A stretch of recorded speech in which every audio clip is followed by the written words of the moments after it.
Should show Cowboy. Hope he's showing up there. Okay, little. You don't want to come up here. I don't know why. He just doesn't want to come up here right now. But he's a cat. What do you expect? You expect him to do what you want when you want it? Are you out of your flippin' mind? That isn't the way it works. Not in cat world. Certainly not in cat world. So you're lucky. Now, he will come. A lot of times when he's called, he'll mostly come in his own time, of course. But he'll come. Oh, I just felt a little paw. He knows I'm talking about him. Don't you, knucklehead? Okay, I love him. He's down at my feet. So, hello, I am Ocean of the Ocean's Deep Woo. And oh, what an experience I had over the weekend. I had a very, very transcendental and really weird experience. And I am willing to share it with you for only $19.95. No, you don't need to pay that. I'll just share it. I'll just share it like you're my brother or sister. And let's see, well, it kind of started out with something very, very controversial. At least among my friends. Because you see, it started out with me going to somebody else's show and seeing everything that ChatGPT had helped them do. And I'm thinking, hello, how you doing, Travai? Hi, Chloe. I'm glad one of my mods is here. Okay, you're the law in these parts, Chloe. How are you doing, Eli, Paula, and BDN? Thank you. Hey, let me even put it up a little farther so you can see it even better. I'm very proud of it, picking it out. I think it fits the show perfectly. And that is actually a tapestry. It's not a fake background. It is a real piece of material hanging on my wall behind me. So, yeah, Yoda Law, Chloe. That's the countess. You better watch. You get her angry at you, you're going to pay. Don't get her angry. She's a countess with a 1, 2, 3, but we just know her as Chloe. When she gets counting, you better be nice or she'll put your butt right on ice. How about that? Wow, maybe I have a future in rap. Or maybe not. I don't know. You tell me. You tell me. Put your comments right there in the chat. Do I have a future in rap? All right. Maybe.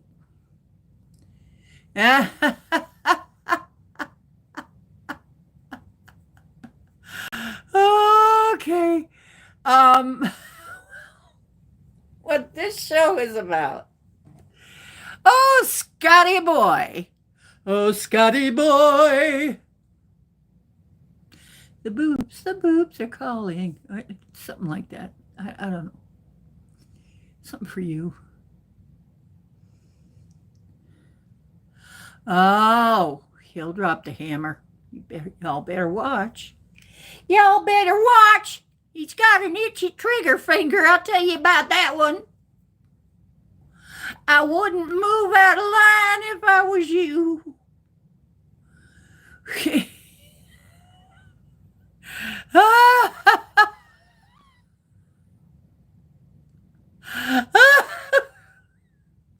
Y'all better just look out, because here comes the one with the itchy trigger finger. I tell you, he been killing some mofos up in here.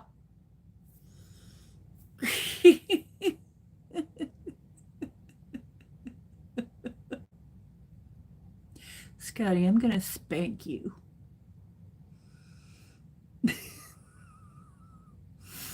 You wish. Well,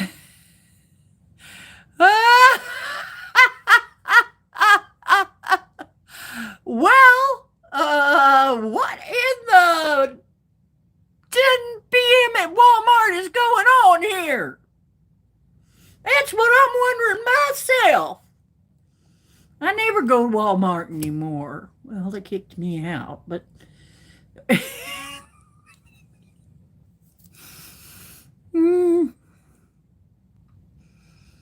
it's a blue light special. What are you doing? Laughing my ass off. That's what I'm doing. Okay, I'm the ocean of the ocean's deep woo, and here we do the deepest of woo. And a lot of silly stuff as well. It's comedy, it's humor. There's a lot of humor, but it's also metaphysical. It's also spiritual, also weird woo stuff, very deep woo. That's like the name, like woo, woo, that kind of thing, Just normal stuff. Nothing weird. Okay, everything weird. We do everything weird. That's what we do here. We do weird shit. Everything weird. Okay? Okay. Does that solve it? Okay. If you can't handle weird, if you can't handle woo, if you can't handle supernatural and comedy mixed together into some kind of weird brew, then you're in the wrong place. Now, if you can handle it, though, could be a lot of fun. We have some fun on here. Now, this is my announcer voice. Maybe I should use this one. Do you prefer it, or do you prefer this? Now, maybe I'll just talk like this. Okay. I can dance if I want to. Yeah, well, Scotty is not men without hats. He's men without pants. Yeah, oh my God. I'm going to have to write a spoof on Scotty. Men without pants. Oh my goodness. Because guess what I did all weekend? Get it out of your mind, Scotty. It was not that. Whatever you were thinking, I know you. It wasn't that.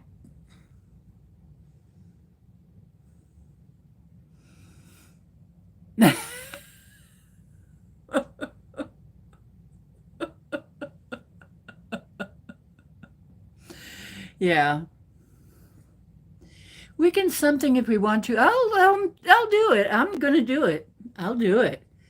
I will make one. Guess what? I'm going to tell you something. This is cool. I was over at Psyche's place and I was looking at all the things that ChatGPT helped him do. And I'm there like, oh, well, maybe I should try that, even though everybody says, don't get involved with the AI. Don't do it. Terminator. I don't know. It's not our friend. Well, but it's not our enemy if you use it right.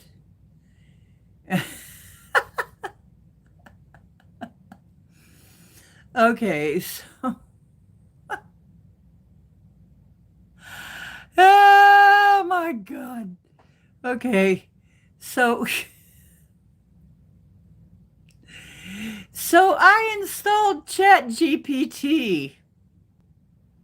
And some of you have noticed I've been a lot happier lately, and I think things have shifted astrologically and in the world. Things are shifting daily, okay? And I think they're shifting in a good way because, like I said last time, one of my friends that has, since I've known her, wanted to die, has finally stopped wanting to die.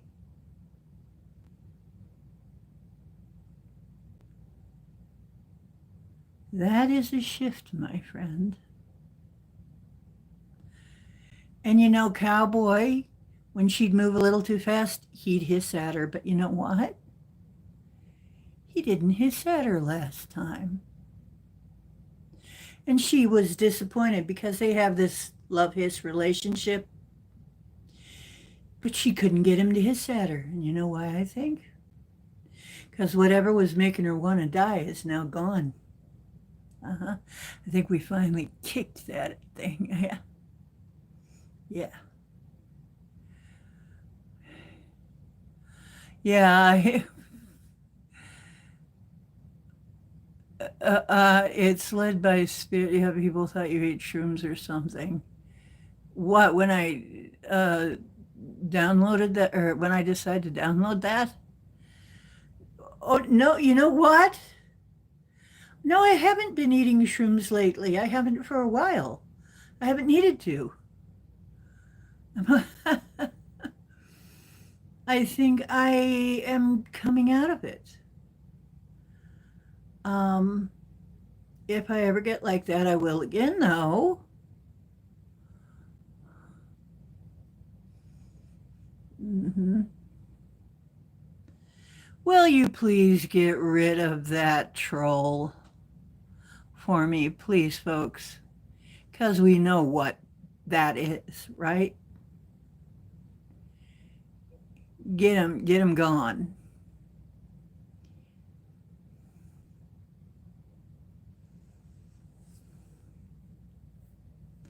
Thank you so much. Okay, so I downloaded ChatGPT. And at first I was skeptical. And I didn't want to give it too much information.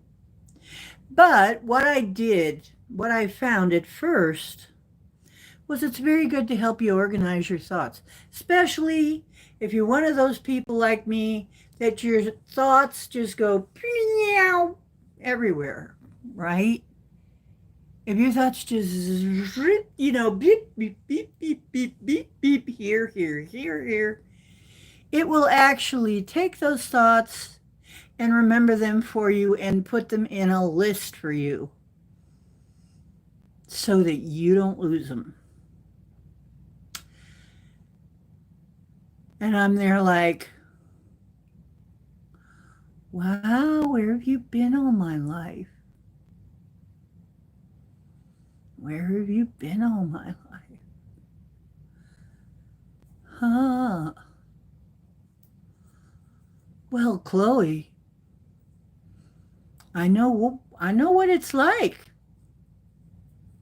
I've had friends, I've had friends that are like that. It's creativity, really. Your thoughts just go in all directions and you just can't stick to one thing because it leads to something else in your mind. Everything leads to something else. And if you try to do that by yourself, sometimes it just all turns into garble.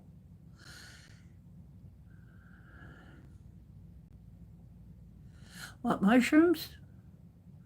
I think you do. I think you do, yes. You like to run around and gather up your thoughts.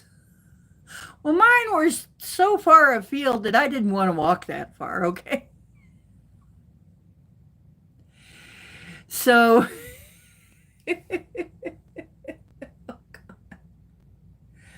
um, so I'm working with this thing, and at first I'm just using it to kind of helped me straighten out my thoughts. So this is over here, that's over there. And, and now we can just go back to this and back to that and just put everything into its proper slot, so to say. And I realized something though. I didn't just have like a book or something in me. I got at least 7 or 8 of them in there. The more I put my thoughts into order, the more I realized I have tons of books in me, tons of projects, tons of things that I could be doing. But I'm not doing them because everything is trying to jump in there at once. So, homing in on one thing and then homing in on another thing is much easier, because if I have one of these stray side thoughts, I can say, file that with this stuff over here, okay? It'll go, oh, sure, no problem. It's in the vault. And I'm like, cool.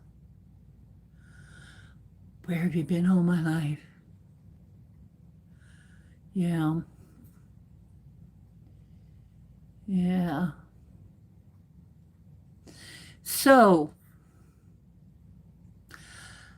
guess what I did? I started working on some things, and first, I didn't realize it only has so much space. And if things scroll too far away, it can't retrieve them the same way. Oh gosh, this hurt. This hurt. Because I was getting my stuff back, but not the original way. The other thing I noticed is it always says, do you want me to tighten that? But what it really means is, do you want me to cut out all the fun parts? Do you want me to cut out all the parts that have the meaning and the flavor? That's what it really means when it says tighten it up. And so I gave it a command. I said, no, we will never tighten. We will only loosen. We will never shrink. We will expand. Okay? That is the rule. Okay. So that helps a bit. So when it says, do you want me to tighten that up? I say, no. No. Then the other thing I noticed that will drive me completely batty, because I have a very, very naughty autocorrect pixie. I mean, she has ruined more of my jokes, that bitch.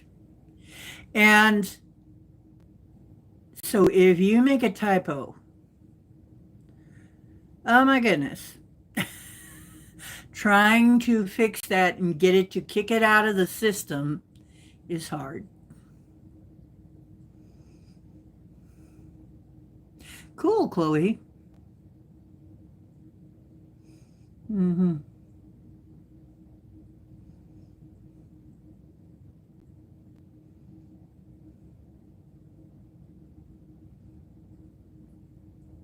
Who might complain if you want to, but a stitch or two in that thing.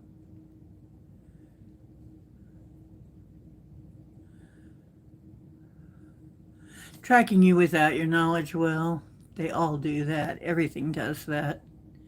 Every diggin' thing does that anymore.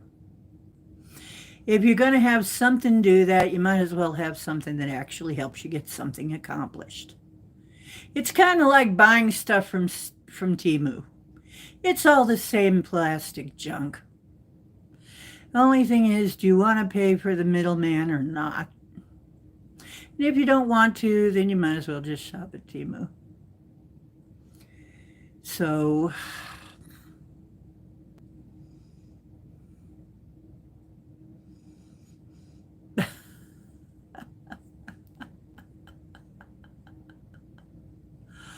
Oh my goodness. This whole Titan thing, what Titan thing? Oh, okay. When it says Titan, like make it tighter, what it really says is cut out all the parts you like.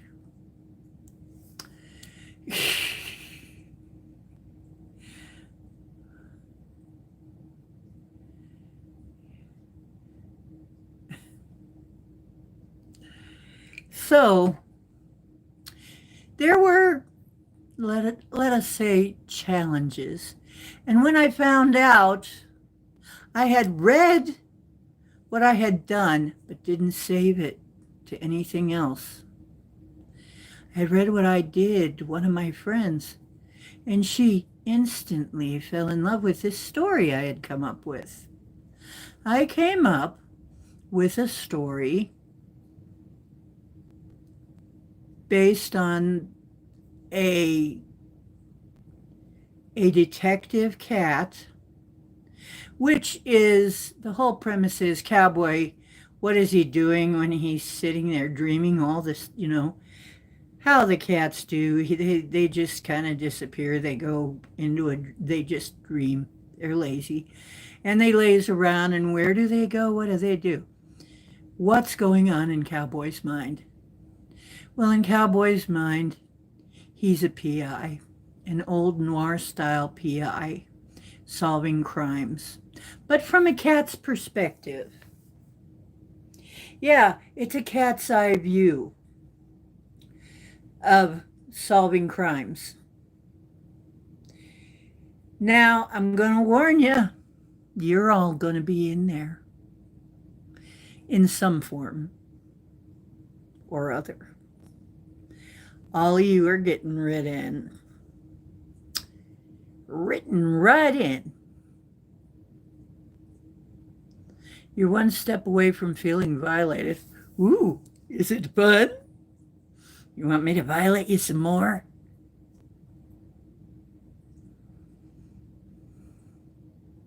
Come on, Scotty. You know you like to be violated.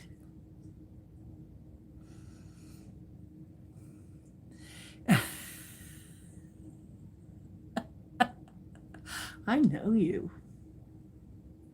especially by a woman.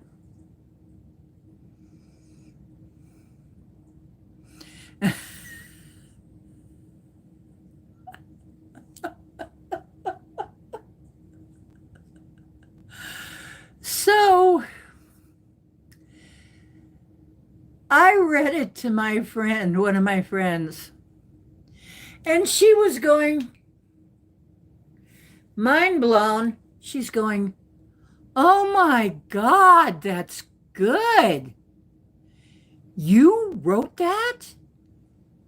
And I didn't know whether to be pleased or offended. She was so surprised. She goes, that's good. And I'm like, okay, great. I mean, didn't think I had it in me, huh? Well, we're going to show you. So, and I read more. As I read more, she's going, this is great. I am so invested already. I want more. I want more. I want more. And I'm like, really? Cool. And she's like, oh, hell yeah. Oh, hell yeah. I want more.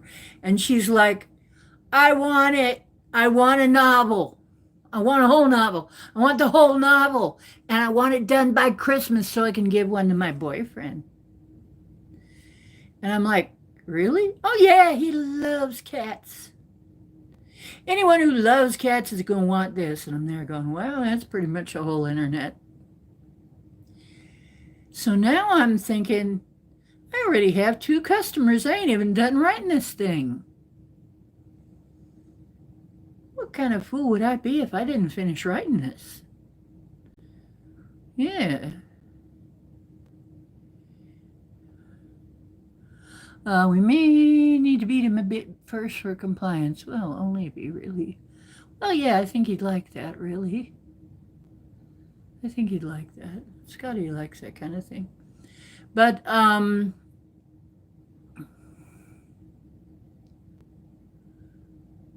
is by Christmas side for rare.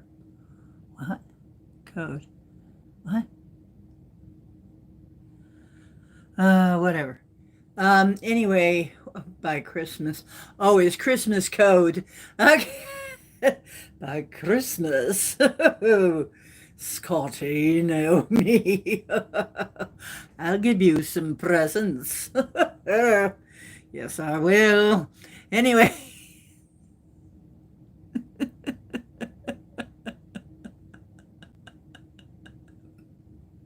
So you're all going to be a character. Sort of. Not really you, but you're kind of going to have elements of you in there. Now, don't sue me. There is a character named Chloe, for instance. She does deal in crystals. Yep. And in our story, she's gone missing. Don't worry. We're not going to kill you off or anything. Okay.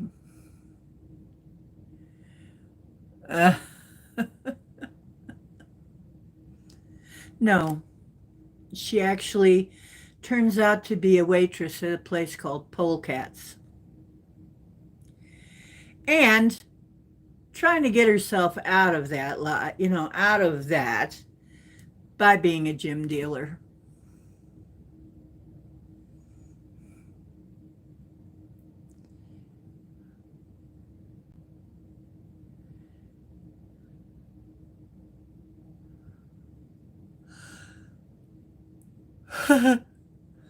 Polecats. Well, see, that's just it. There's this femme fatale in the story. Her name is Frosty. Now, Frosty was once, this is classic noir novel. Okay, so we're doing it like a noir novel. Sam Spade. Only it's Sam Spade. Now, I know that that's a little weird for a male cat, but he got the name from his mom, not his dad. So, Sam Spade. Now, I may call it something else, but because it kind of reads like that kind of a novel, so that's the working title. But I'm trying to come up with another name, but because it's a detective cat. And so this is where Cowboy goes when he's dreaming, right? When he's dozing off, is he becomes Sam Spade, detective. And so he gets called on to investigate mysteries, but it's not just mysteries. It's paranormal mysteries or paranormal. So now, Frosty was an aristocrat cat pedigree, but she got involved first with Nip and then moved on to the hard stuffed tuna. And then pretty soon she became a polecat, twitching her tail for anybody who would throw her a sardine.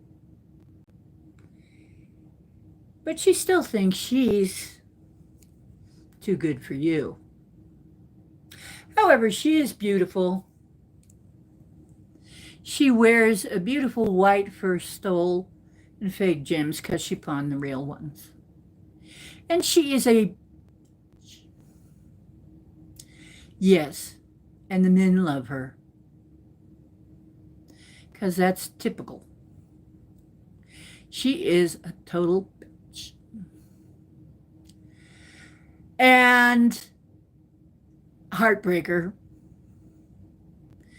And don't you know, Sam goes in and first thing he does his very first case that he investigated, he goes to the bar to meet his contact.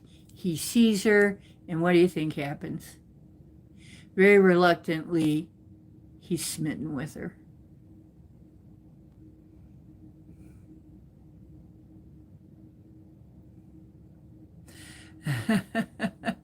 Hi, Elderberry.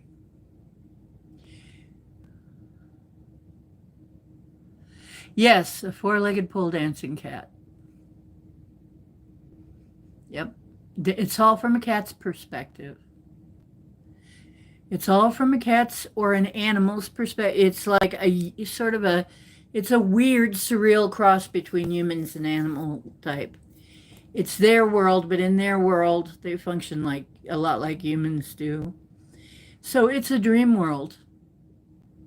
And hey, Sky Falls. So it's kind of a dream world. It's like a parallel universe. It's like a whole parallel universe.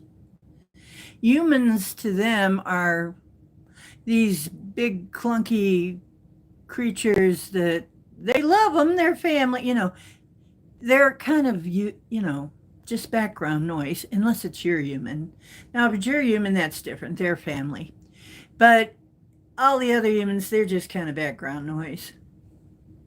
So they have their own thing going on. And humans are not really a huge part of that. Like there's one who works at a bookshop. She lounges in the window of the bookshop. That's what she does. And she observes everything. You know how cats do. And I mean, I cannot tell you how many bookshops that I've seen a cat lounging around in the window. So that's what she does. And she thinks of it like, well, yeah, the human, he shelves books, he pays rent, yeah, he fiddles around with the money and does stuff like that, but it's my place. That is the attitude they have. You see, so everything is kind of from that perspective, from their perspective. And that's what makes it really quirky. The other thing that makes it quirky is it's noir. So it's told, everything is told from Sam's perspective, from what Sam sees and what he's thinking, which may be exactly the opposite of what's happening. I mean, you kind of get clues all along that maybe what Sam thinks he's seeing is not exactly what's really happening. But it's in that gritty detective novel style, that noir style, with a lot of description, a lot of rich description. So it's really cool.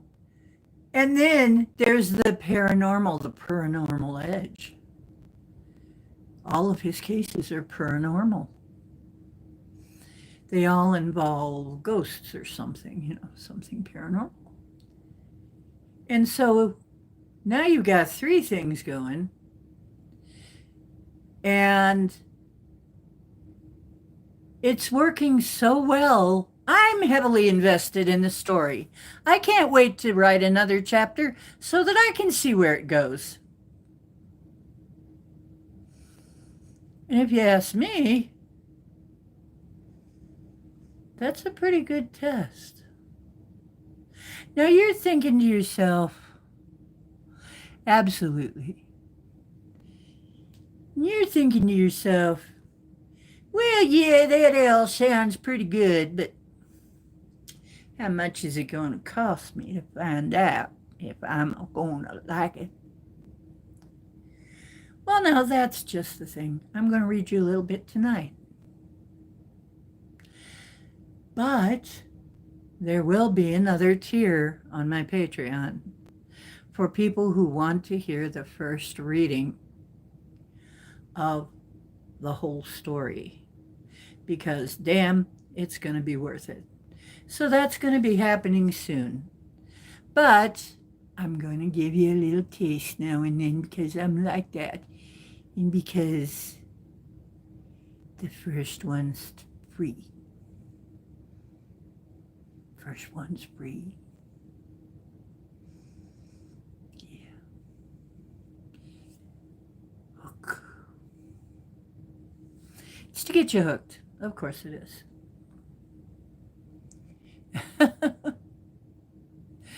uh, yeah. Yeah, here's a few little free. Here's some candy, little girl. You like that? You come back for more. And then pretty soon it's like $50. You know? Yeah, it's a story I created, me and the Chat GPT. And the reason I could create it is because Chat GPT helped me straighten out all these little random flying around thoughts in my mind into one cohesive, into a cohesive object, thing, story. Because that's the problem I've had for years, is trying to get all the random thoughts in some kind of order. Because I always think, and then I want to, but I want to add this, and then I want to add that, and then I want to add that, and it's all like random. So the Chat GPT just says, okay, we'll add that in. We'll bake it in. Would you like that? And yes, I would like that. Okay. Now it doesn't come out. It drives me crazy sometimes. Because sometimes it comes out with the gist of it, but not the same thing. And I'm like, whoa, you said you had it. Said, well, I have the idea of it. It's like, but that ain't the same thing. Then you didn't say, well, when it scrolls, I can only read so far back. And then it scrolls too far for me to read anymore. And then I have to make it up all over again. And I'm like, blink, blink, blink. Shit, why didn't you tell me that? So then, because I had read it to her, my friend helped me remember some of it. And that helped a lot, to give it the same kind of prompts. Then it started coming up with the same kind of stuff. And that helped, because sometimes it would be like, so how does that work? You get in a car and strip? What?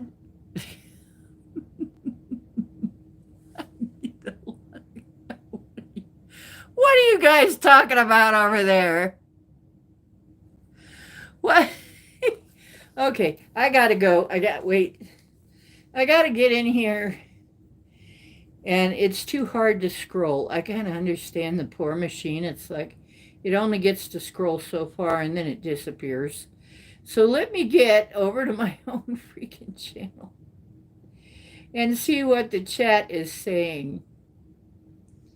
What is the chat saying? View channel.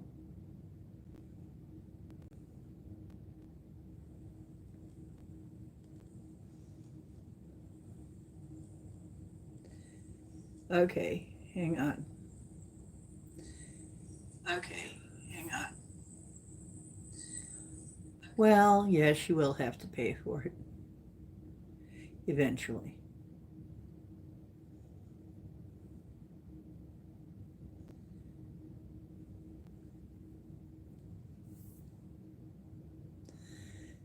So, no, Chloe is not a stripper. Chloe, you were a waitress trying to work yourself out of poverty with selling crystals. You were a waitress at a stripper bar.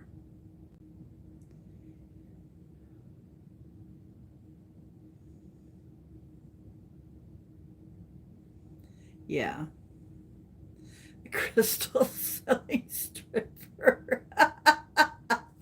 You're innocent bystander. Ah, ah.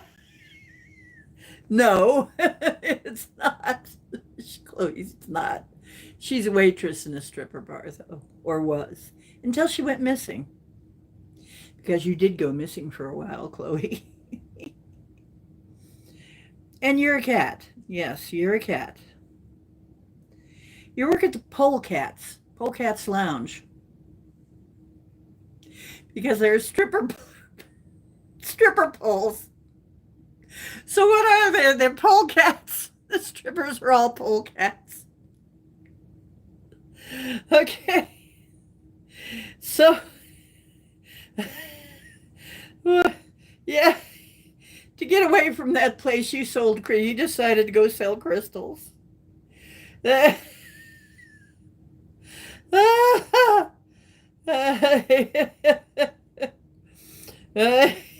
Sells crystals for the trunk of your car. I may do that. I might. That might be. I get my integrity.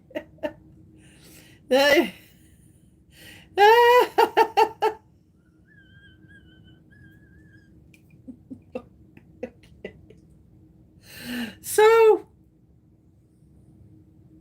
it just gets weirder and more surreal from there, folks. That's just the start. It just gets weirder from there, okay?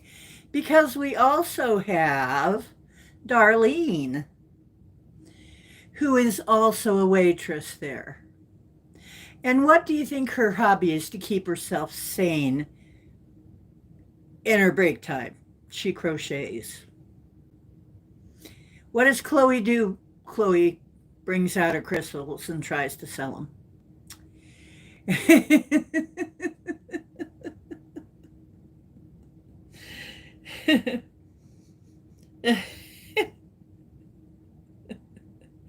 Yeah. Darlene crochets. And she's worried about Chloe because Chloe went missing. And that is the start of it. Okay? That is how it starts. Now, there are other characters besides Frosty. There's also a character named Whiskers, who's really not based on anybody. He's just plot exposition. He's a singer at the bar, very popular, and he is the one who introduces everybody because he knows everybody. So that's Whiskers. But he's got a brother who is a traumatized cat. He's got PTSD. Poor thing. And he sees things. He's schizophrenic. His name is Skitters, but people just call him Skits.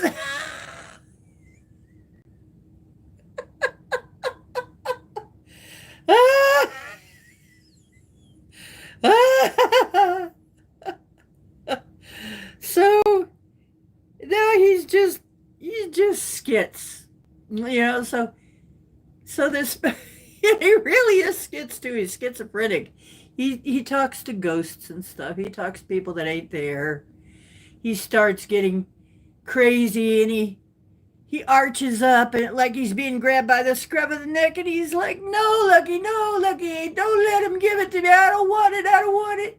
That kind of thing. The crazy guy, right? Nice guy, but crazy guy. Every now and then he goes into these fits of madness.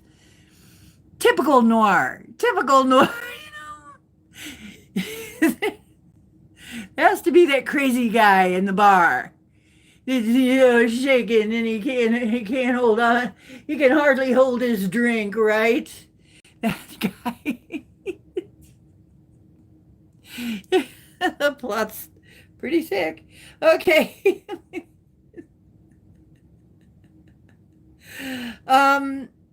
It doesn't represent anybody. It represents actually a conglomeration of people that I know. But it also represents, it's in the old-timey novels, it's in the old-timey movies, it's a standard character practically, okay? Is the crazy guy who is scared because he knows too much and he can't hardly hold his drink. Okay, so it's just another plot device. However, there are some people that you'll recognize. Yep. One of them is Cawthorn Crow. And can you guess? He's actually a crow. He's a real crow. He lives in an oak tree. He collects shiny things. He's a friend of Sam's. He likes runes. When he's given Sam clues, Sam always gives him something shiny, and he's happy. He's so happy. He gives Sam some information, a clue, and he scratches a rune into the ground. And the rune can be very cryptic, but by way of helping Sam. But, you know. Gee, does that sound like anybody we know? And he's got an English accent. Happens to be a biker.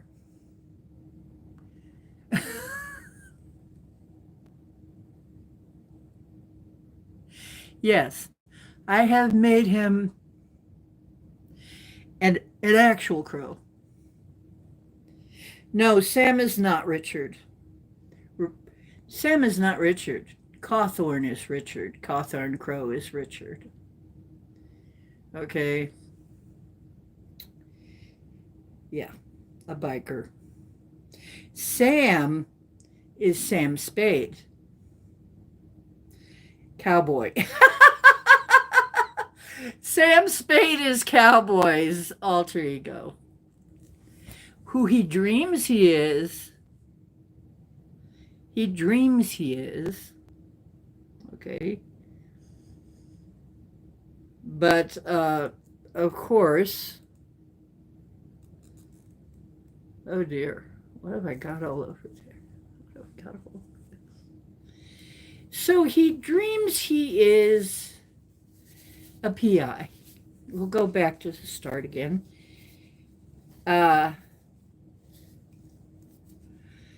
Sam is Cowboy when Cowboy is dreaming. And this is all in Cowboy's head. This world only exists in Cowboy's head, okay? It does not exist out in reality. I got something on there. What in the hell is all over the place here, and where did it come from? And I don't know what that is. But I don't like it. No, I don't like it. One bit, no, sir. Okay. So basically we've got some crazy characters now. I'm not trying to be unkind, and I'm not going to use real names. But there is a character that may or may not be based on somebody we know. And he's basically, he's a villain. He's a villainous figure. And thing about him is he can't be trusted. He's kind of sketchy too. He'll offer you candy and stab you in the back. He's just a rogue. And underworld ties. He's very thin. He's very he can be kind of gross, actually. Boy, that's like nobody we know, right? And he happens to be Aussie. So, so he can't possibly be anybody we know, can he? I'm not going to say it. Let me see. There are going to be others. There's Faith. There's a house cat. Well, not really house cat. She works at a bookshop. She's the cat that lounges in a bookshop window. That's Faith. That cat's name is Faith. And she sees everything. She's real social because everybody comes in the bookshop and she hears everything. So she's one of his informants. She's always offering him tea and the tea. Okay. Everything has a double meaning in this world. Everything. Nothing is just one thing. It's more than one thing in this world. I don't know who Lewis is going to be yet, and I don't know about Sky Falls and Desert Rose, but and Scotty, I haven't quite figured. Oh, Scotty, you want to be a villain? Okay, we can make you a villain. Yes, Space Kitty is a kitty. Yeah. Well, we'll put Lewis in the story too if you want. I think he needs to be. I think he really needs to be in the story.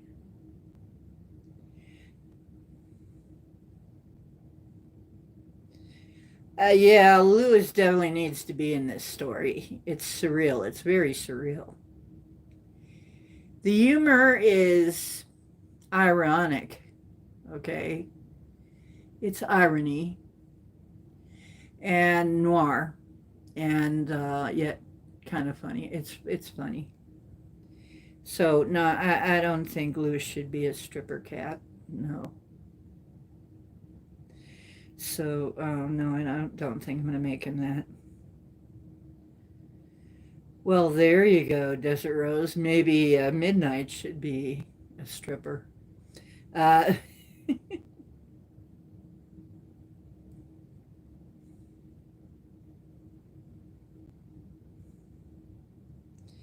you be the old woman. Well, let me see. In a noir detective novel, who would you be? Who would you want to be?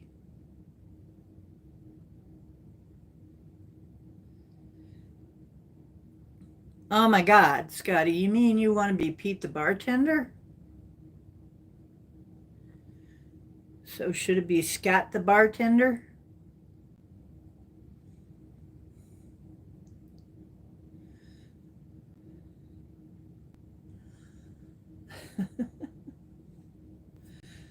You no, you just don't quite fit the bartender type exactly, but we'll have you doing something in there.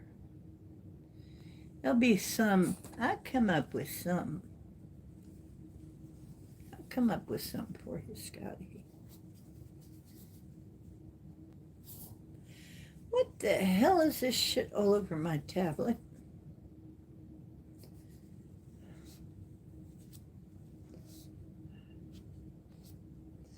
That's just damn unfriendly.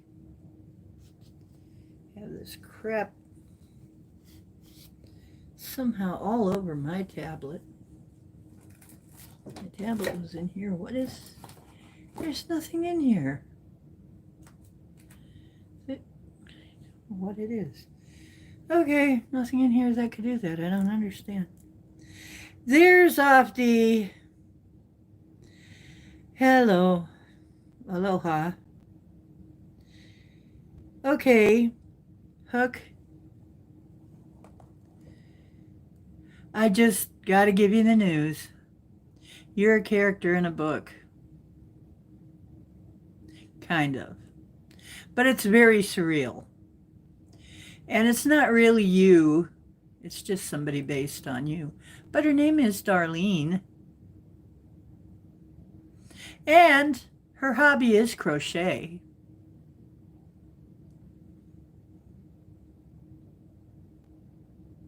That's right. You're a cat.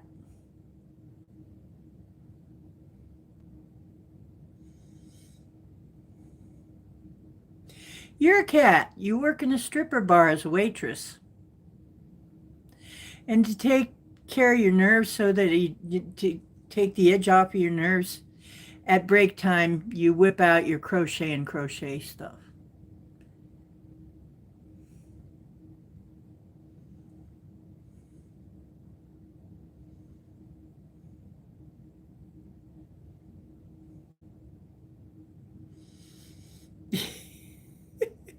I'm going to put Dolly on the pole.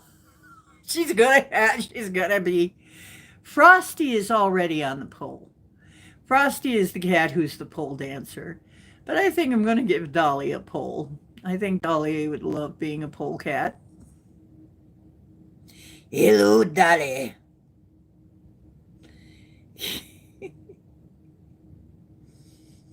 Yes, yes.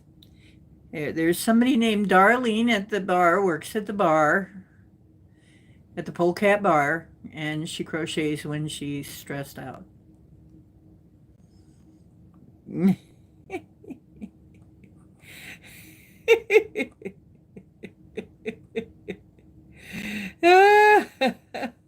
Dolly would love being a stripper at a bar. She would. I think that would really be. Yeah. What? Hi, Tiger Butterfly. How you doing? Okay. You need help now? Doing what? What, honey? What do you need help with? You're gonna have to give us more than that if you want us to help you.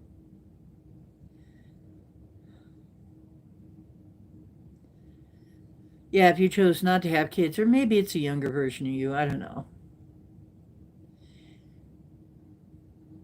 Tiger.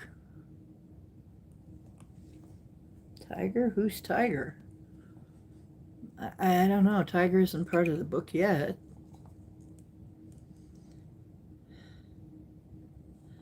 Where did that come from, Lucy? You know what? There is a boy that I saw that speaks light language. Okay. Why would you need help with that? Okay, Tiger Butterfly, you're going to have to tell us more than that. Why would you need help with that? Yeah. I figure. Oh, don't worry. There's a casino that your husband's working at. I mean, Darlene's.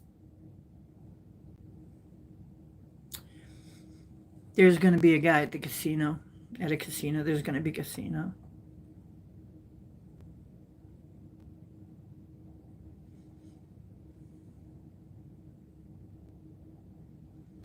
Well, I'm sorry, Tiger. I don't know how to help then if you don't know how to explain.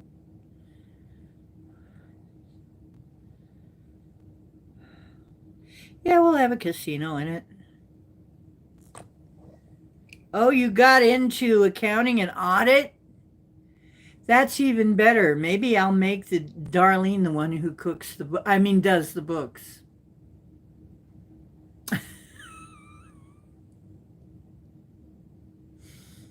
Hmm.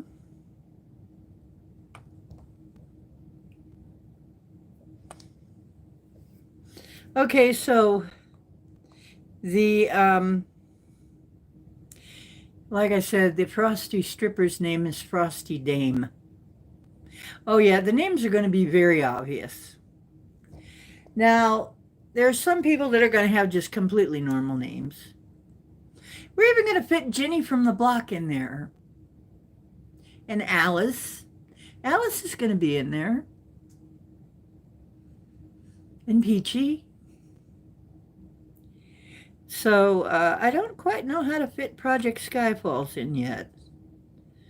Or Desert Rose, but we'll get to them when they give me ideas. You guys be thinking about what you'd be in a detective novel, and well, we might just be able to make it happen.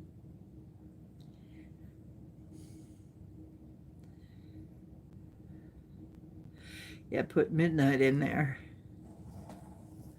Well, we've already got Faith being the observer because I didn't know what else to do. She's the bookstore kitty.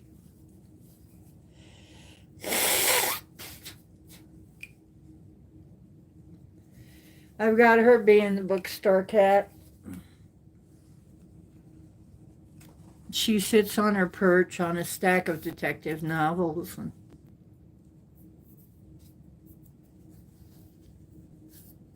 Jeez. I still don't know what that stuff was. Scotty, have you been in here finding weird sticky stuff all over my tablet? It was you, wasn't it? What were you doing with my tablet, Scotty?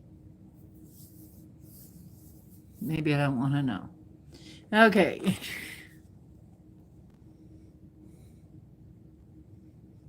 Oh, you'll be a stripper? Okay, we'll promote you to stripper because if you want, we'll promote you to stripper because something happens to Frosty. Or when Frosty is not there or something. We'll work it in some way. I'll promote you to stripper, sure, no problem.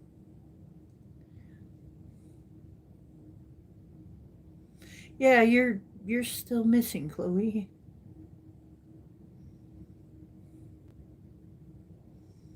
Yeah, maybe Scotty should be the bouncer.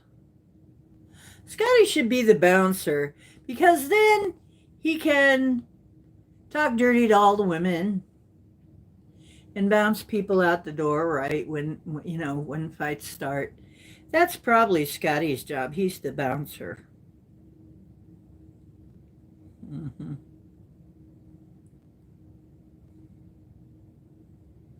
Oh, I know, Desert Rose. I'm trying to figure out where you would fit into this, if at all. You and Sky Falls. Like I said, if you want to be in it, you're going to have to tell me what you would be. But it's just pretend. So it's up to you. But Hook, she's the Hook. Hook wants to be one of the Hooks. It only fits. Yeah, the sicko bouncer who takes advantage of the strippers. Oh, okay, that kind of villain. Maybe you're one of the reasons that Chloe goes missing. Or maybe not. Maybe it's a red herring. How is your herring, by the way? Eh? What'd you say? Herring. You said, how's your hair? Never mind. Okay. Sky Falls is going to be a hooker? Okay.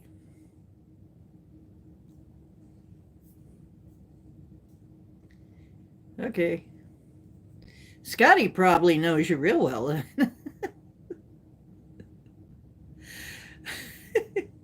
Well, Lewis, you're going to be someone in a massage parlor.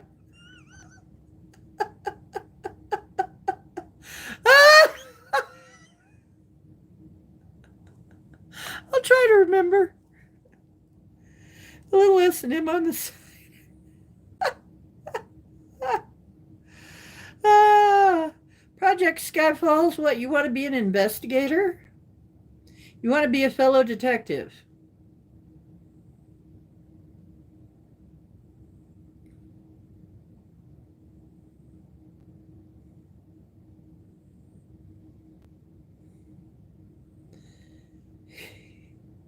You want to be another investigator. Well, see, Sam's the investigator.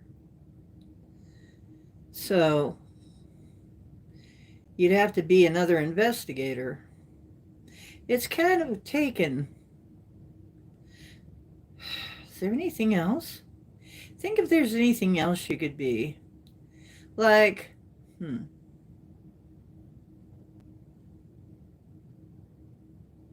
some kind of researcher. Maybe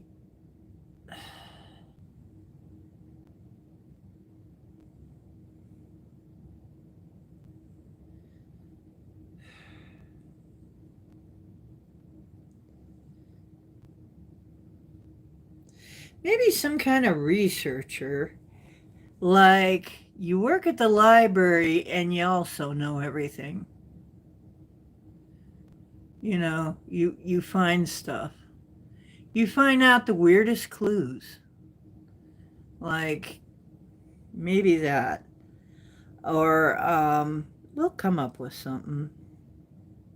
Don't worry, I got plenty of time to come up with y'all.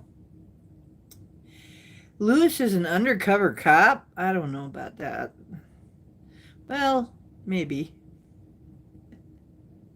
I was really thinking of making him, well, I'm not sure what to make him yet.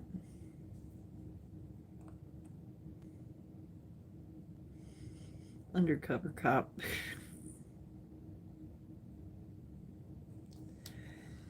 Uh, anyway, my nose is running. And I'm too tired to chase it. It's going to end up down the block somewhere. Okay. The janitor!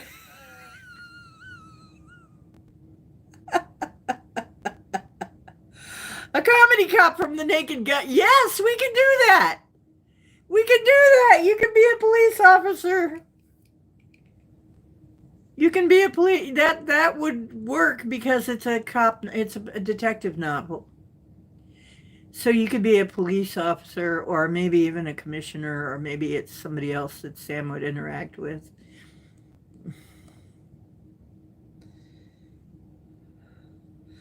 Woo Rider. That's right. Oh, okay. You'll be also a drug dealer. Okay. Boy. Who's the drug dealer? Desert Rose? Is the drug dealer? Well, you guys get this all figured out, okay? Once you get it all figured out and you decide what you want to be, children, you decide what you want to be, children, and we'll start writing you in. Oh my God, cowboy fur. Oh my. Come on, out of there, cowboy fur. Okay. So, anyway, let's see. A narc. Oh, okay. Narcotics officer. Oh, okay. Dealing weed. Yeah, actually, yeah. Oh, maybe he can be working at one of the voodoo places or something because he's got that.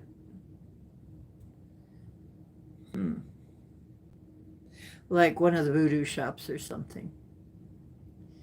Like one of the magic shops, the voodoo shops, or one of the shops down there. We're all on drugs in this book.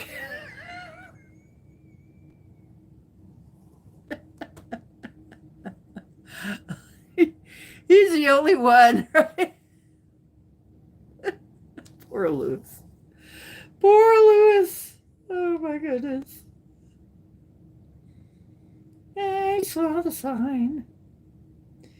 It opened up my mind, and I am happy now living without you. Okay, now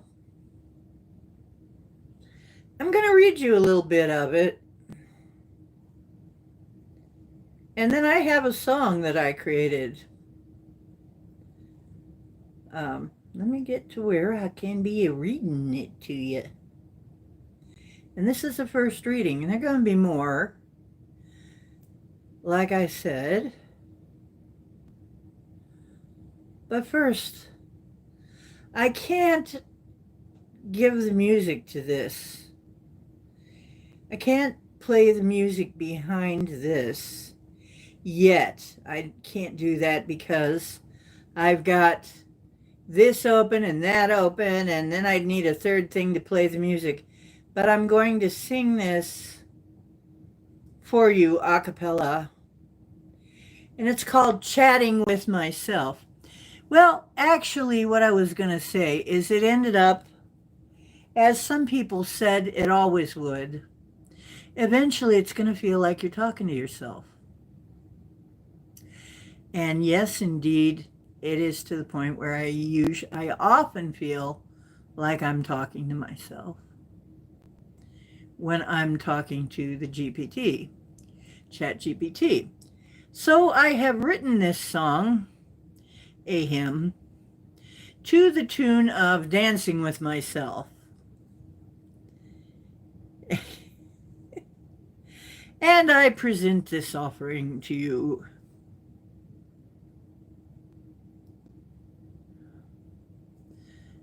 Okay. Wish I could play the music.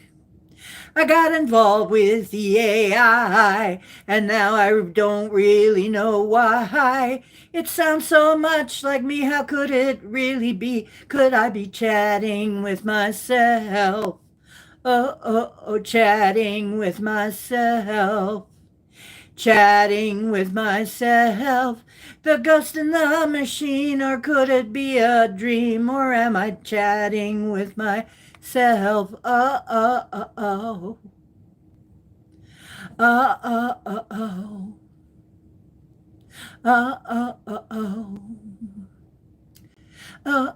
oh.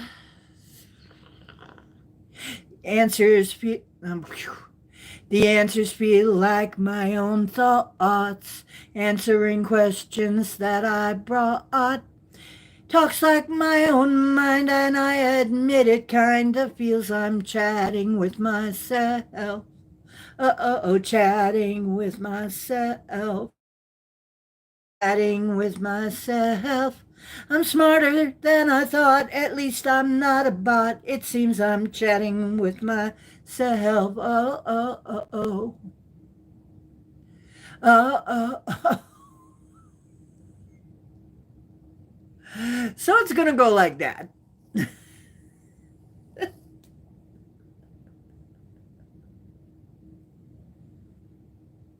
And next time, maybe I'll have some way to sing that to you.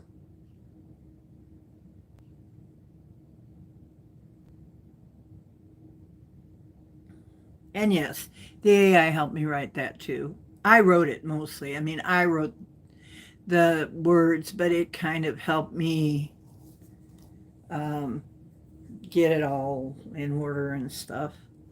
I mean, because it's not really much of a writer, but it's okay. I get no respect.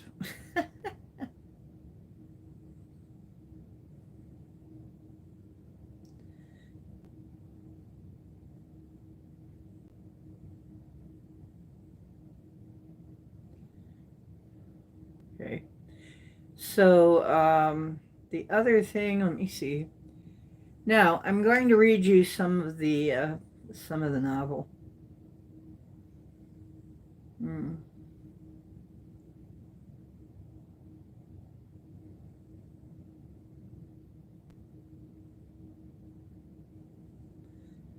Okay, so let's see. Let me get to one. Chapter 1.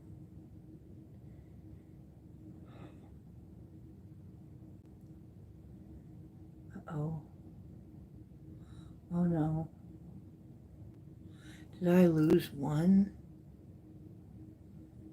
Did I lose chapter 1?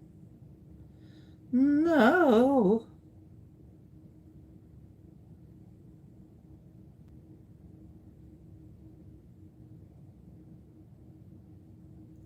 No. Oh, God.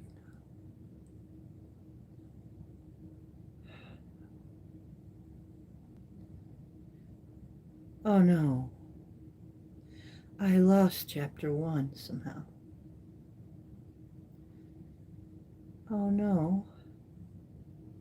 Okay, so we'll do what we can. I'm going to have to rewrite that whole damn thing over. So this is a Sam Spade intro. Name's Sam Spade, detective. The city don't sleep. It purrs, it twitches, it coughs up secret like fur balls in the night. You walk long enough. You start to wonder if the alleys are following you instead. That's where I come in. I'm the one who watches the watchers, sniffs out the lies, and asks the questions nobody dares say out loud. I've seen shadows that move without their cats. I've seen fish on ice that still whisper bargains through their gills.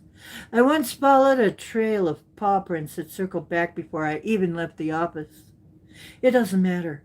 A clue's a clue, even if it's been watching you longer than you've been watching it. This is my beat, my life, my racket. Some Sam and Manx. Like that's supposed to mean something. No tail, no future. That's what they say. But one night, the case file turned itself over and the truth slipped out. I don't have no tail. I have many, and all of them short. That's that's Cowboy's introduction.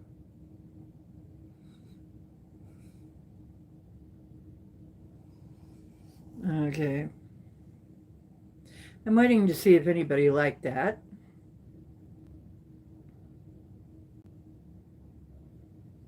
Okay, I'll read chapter 2. The Polecat Lounge. I hit the Polecat Lounge just as the place was rubbing the sleep out of its eyes. The neon outside buzzed awake, pink and green bleeding into the dirty street, humming like it had something to confess. Inside, cats were already scurrying. Waitresses tying aprons, balancing trays, swapping gossip too loud for the hour. Pete the bartender was behind the counter polishing bottles like they were trophies from a war, only he remembered. When the grease didn't budge, he spat on his thumb and rubbed harder. I watched him do it to a bourbon bottle and decided right then I wasn't ordering bourbon tonight. From the back room, the band filed in. Instruments in battered cases, attitudes in worse condition. They argued over who got the better light, who got the corner with less draft, who had to squeeze in by the piano. It went back and forth until it felt like a salmon that had been properly divided. When they finally struck up, it was serviceable enough. They weren't a fresh catch, but they weren't leftover haddock either. The lounge stretched, yawned, came alive. Cigarette smoke curled towards the rafters, chasing the smell of fried fish and spilled gin. Coins clinked, chairs scraped, voices started to overlap. That's when Whiskers waved me over, and with him came Darlene. Dark brown fur, apron cinched loose, a skein of yarn tumbling out of her bag like it had ridden the bus with her. She was already working the hook, stitches forming neat little rows as though her hands knew better than her head what to do. She told me about her friend Chloe while the yarn kept unspooling.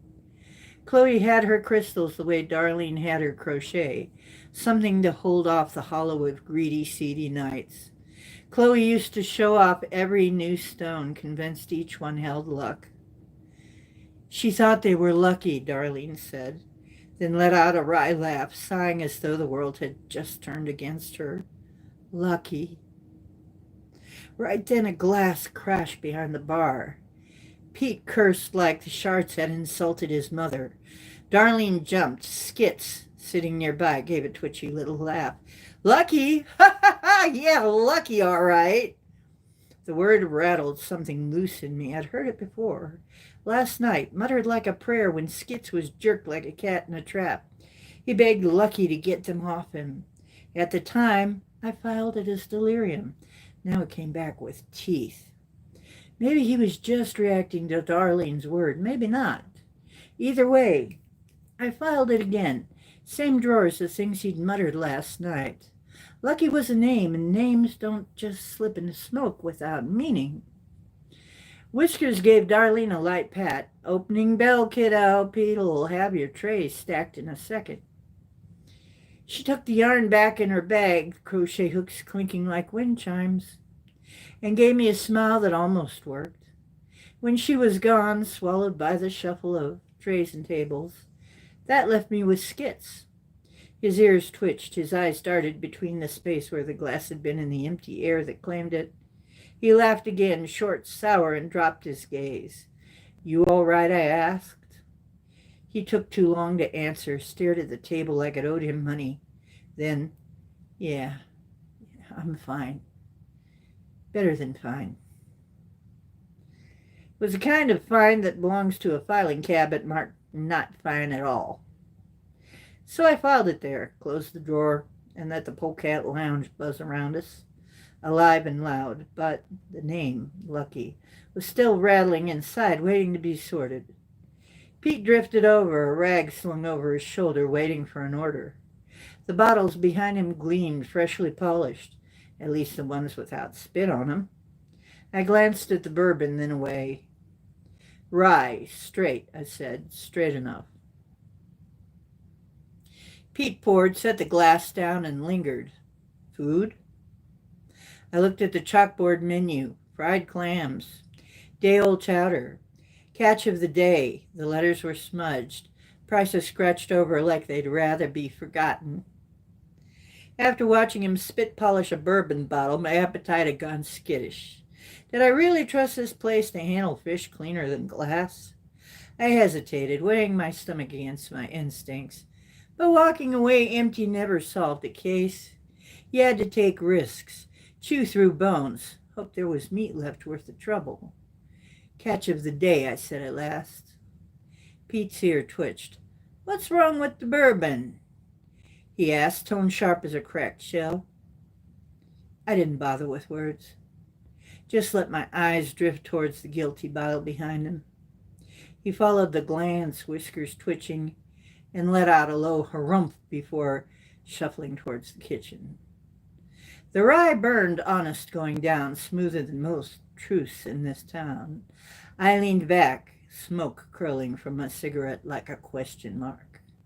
Catch of the day. That's what every case was. Something dragged up from the depths, still flopping, waiting to be gutted for secrets. Sometimes it was salmon. Sometimes it was bottom feeder. Either way, you had to bite down and find the meat.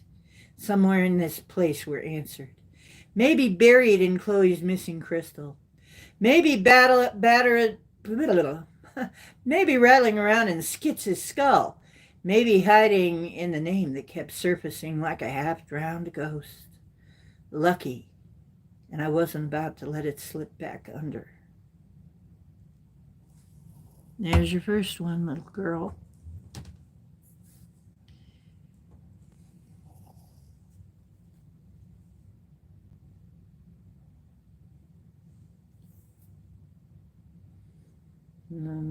Okay.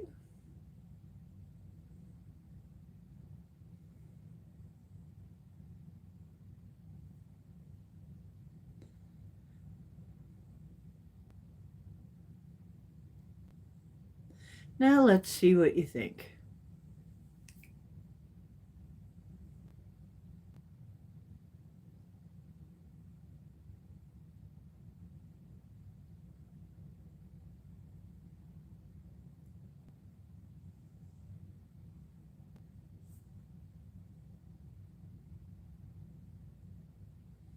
Shock collars for the real. You guys are something else. Told you Rose was a house mama. Oh, the house mama. She the madame? Is she the madam?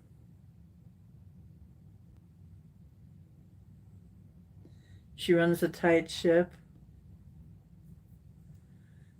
Well, we can ask Scotty if that's true. Is it tight, Scotty?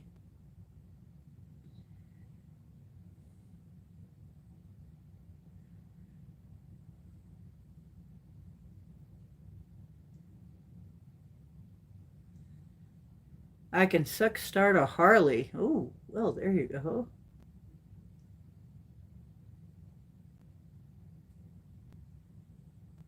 Yeah.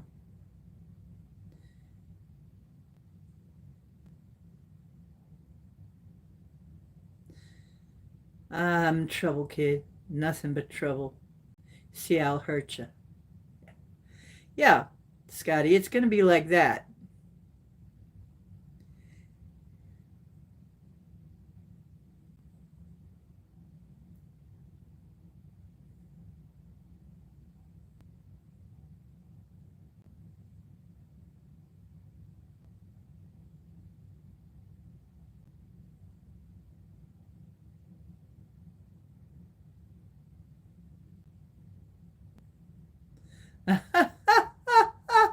You guys are really wild.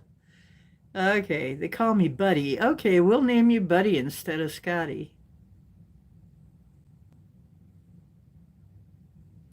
Buddy the Bouncer. Motley Crue.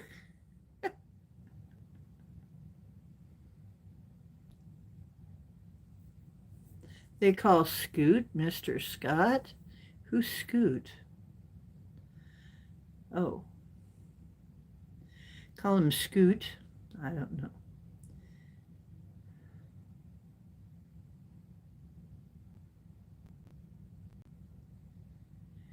Who spit shines a bourbon bottle? Exactly. Yeah, well, some people do spit shine things, I guess. Which song is it? It's Motley Crue. Which Motley Crue is it? I can't I can't check on it right now.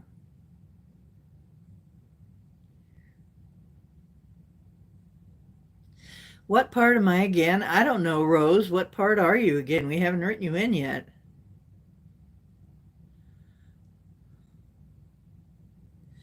Oh, the drug dealing madam. Lucius an arc? I thought he was a cop. Oh, okay, you're the madam. Okay. Madam at the madam at the local house.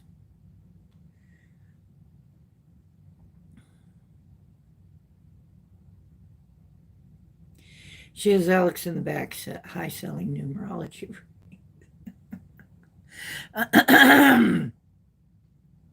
Okay. Did I do good, Rose? Smart one, Rose says, I'm going to do my best. So, okay, that's good, you know.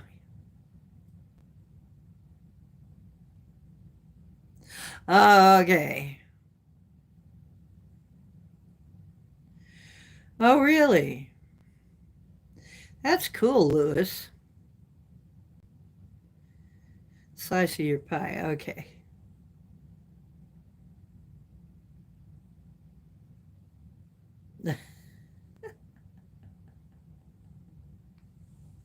Yeah, see, well, you will be in the story then because we do have to have, obviously, we have to have a madam and a house of ill repute, as Popeye used to say. You know, we need a house of ill repute because why else would girls go missing? Ooh, Chloe. Is that where you went missing to?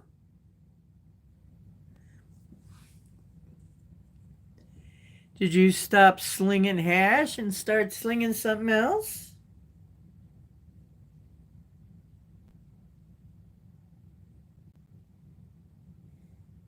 Madam Rose, yeah.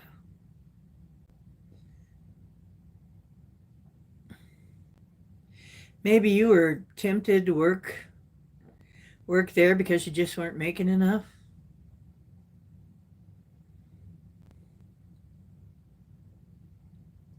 Oh, okay.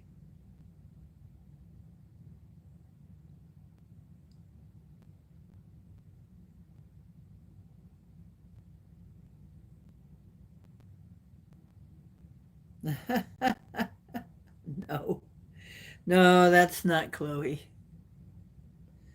We'll go there to find out if that's what happened to you, and it we'll find out that's not what happened.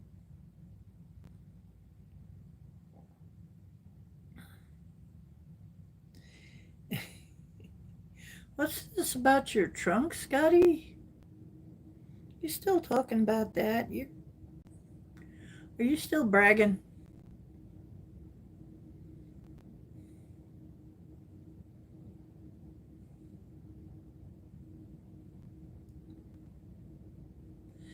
So anyway, you guys be thinking about it, and I'll deal you in.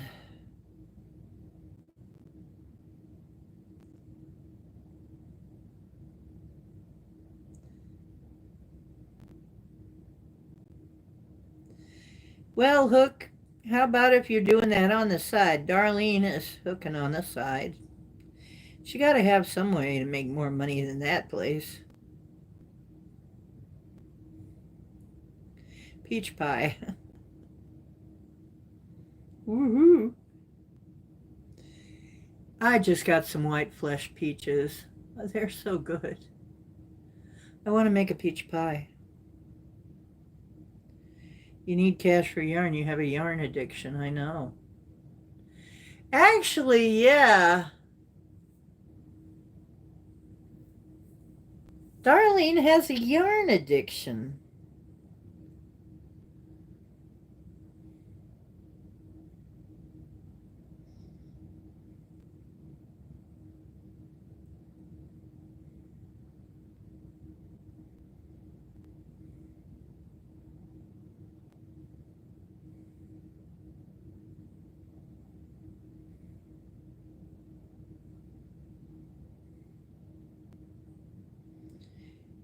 Hook's got peaches in the heavy syrup, boys.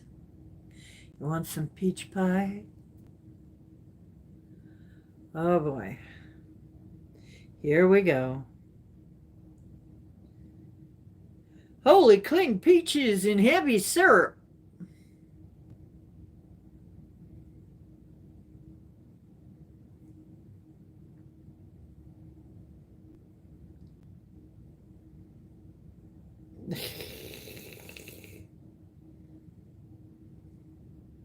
Now you're doing great, buddy. Scotty just got a new nickname. You know what? I am going to put Big Justin in there as one of the Johns, though.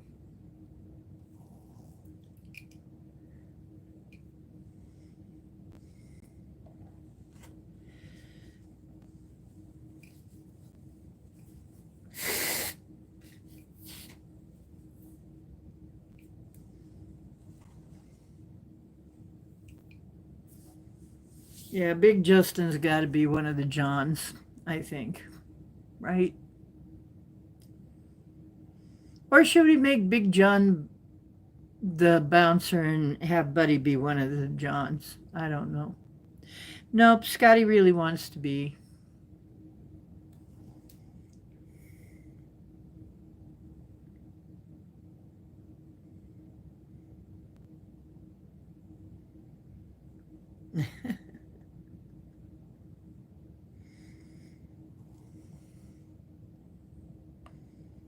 Up all night and sleep all day.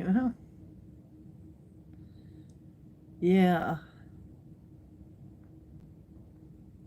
So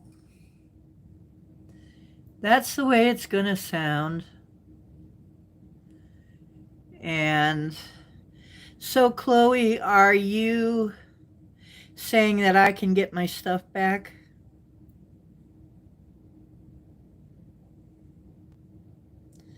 There's Big Justin. What do you think, Big Justin? Do you want to be a John?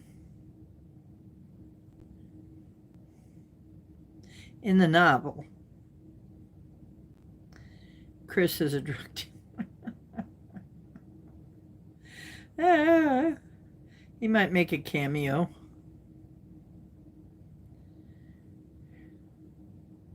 Mr. Big Johns.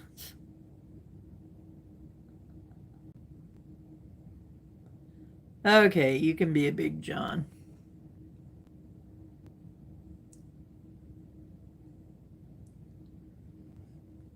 You can be a John. That's what I was thinking.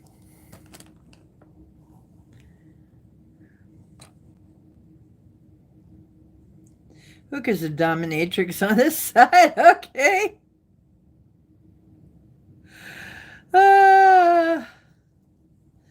Who's the Rock? Oh, you mean the Rock? He's not here. No, this is going to be this is going to be us and our pets.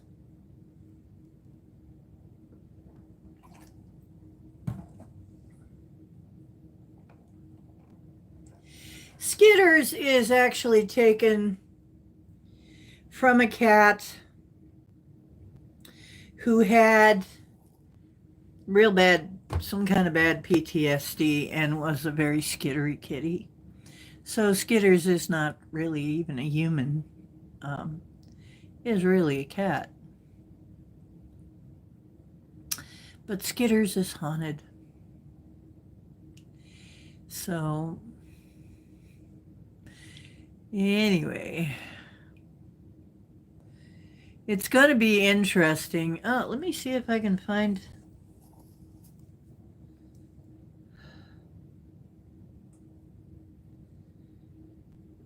Let's see.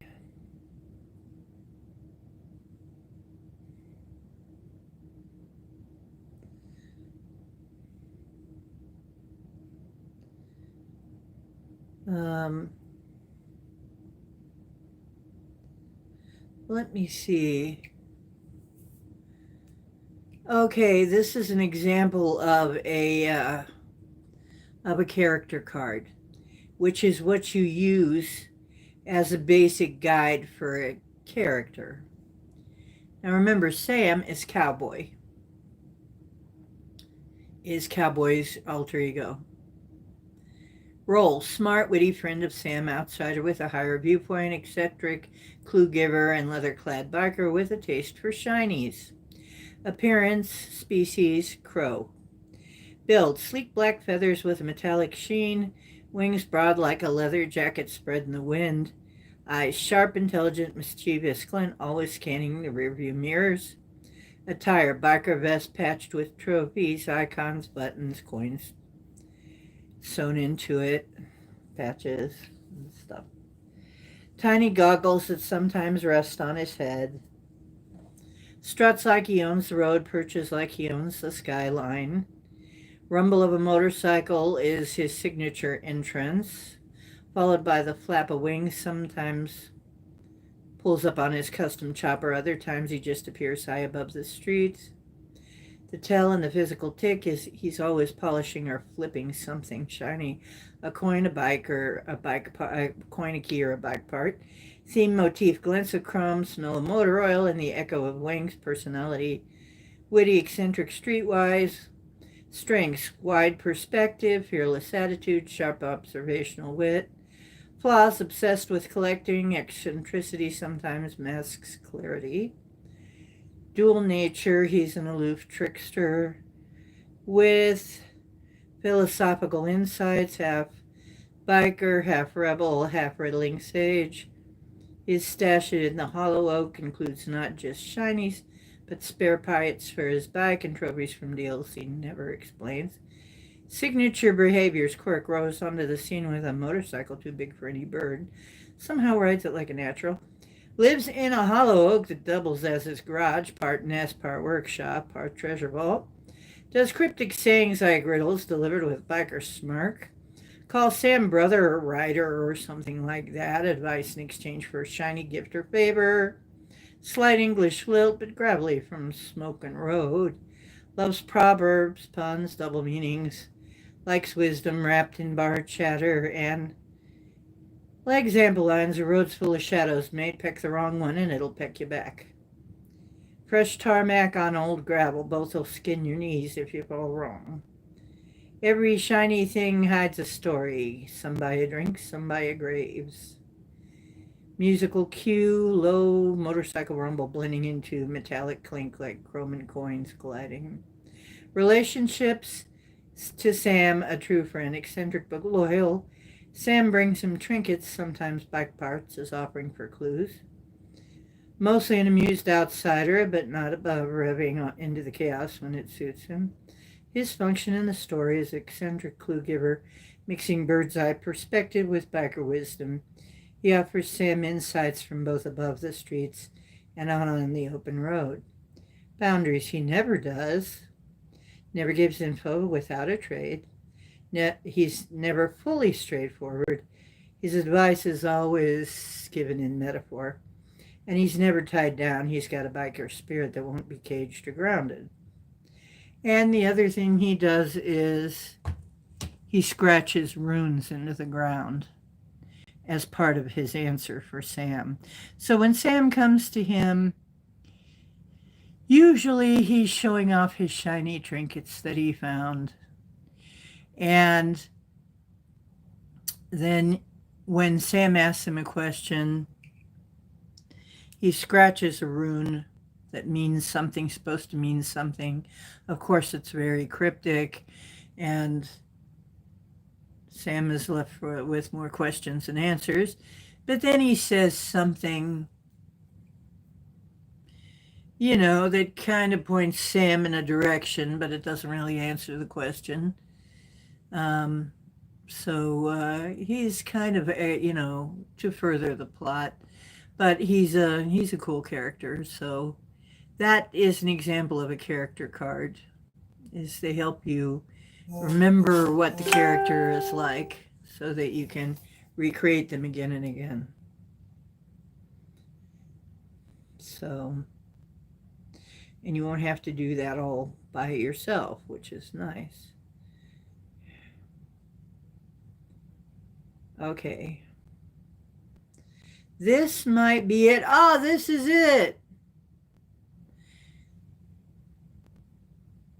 The Polecat Club was not so much was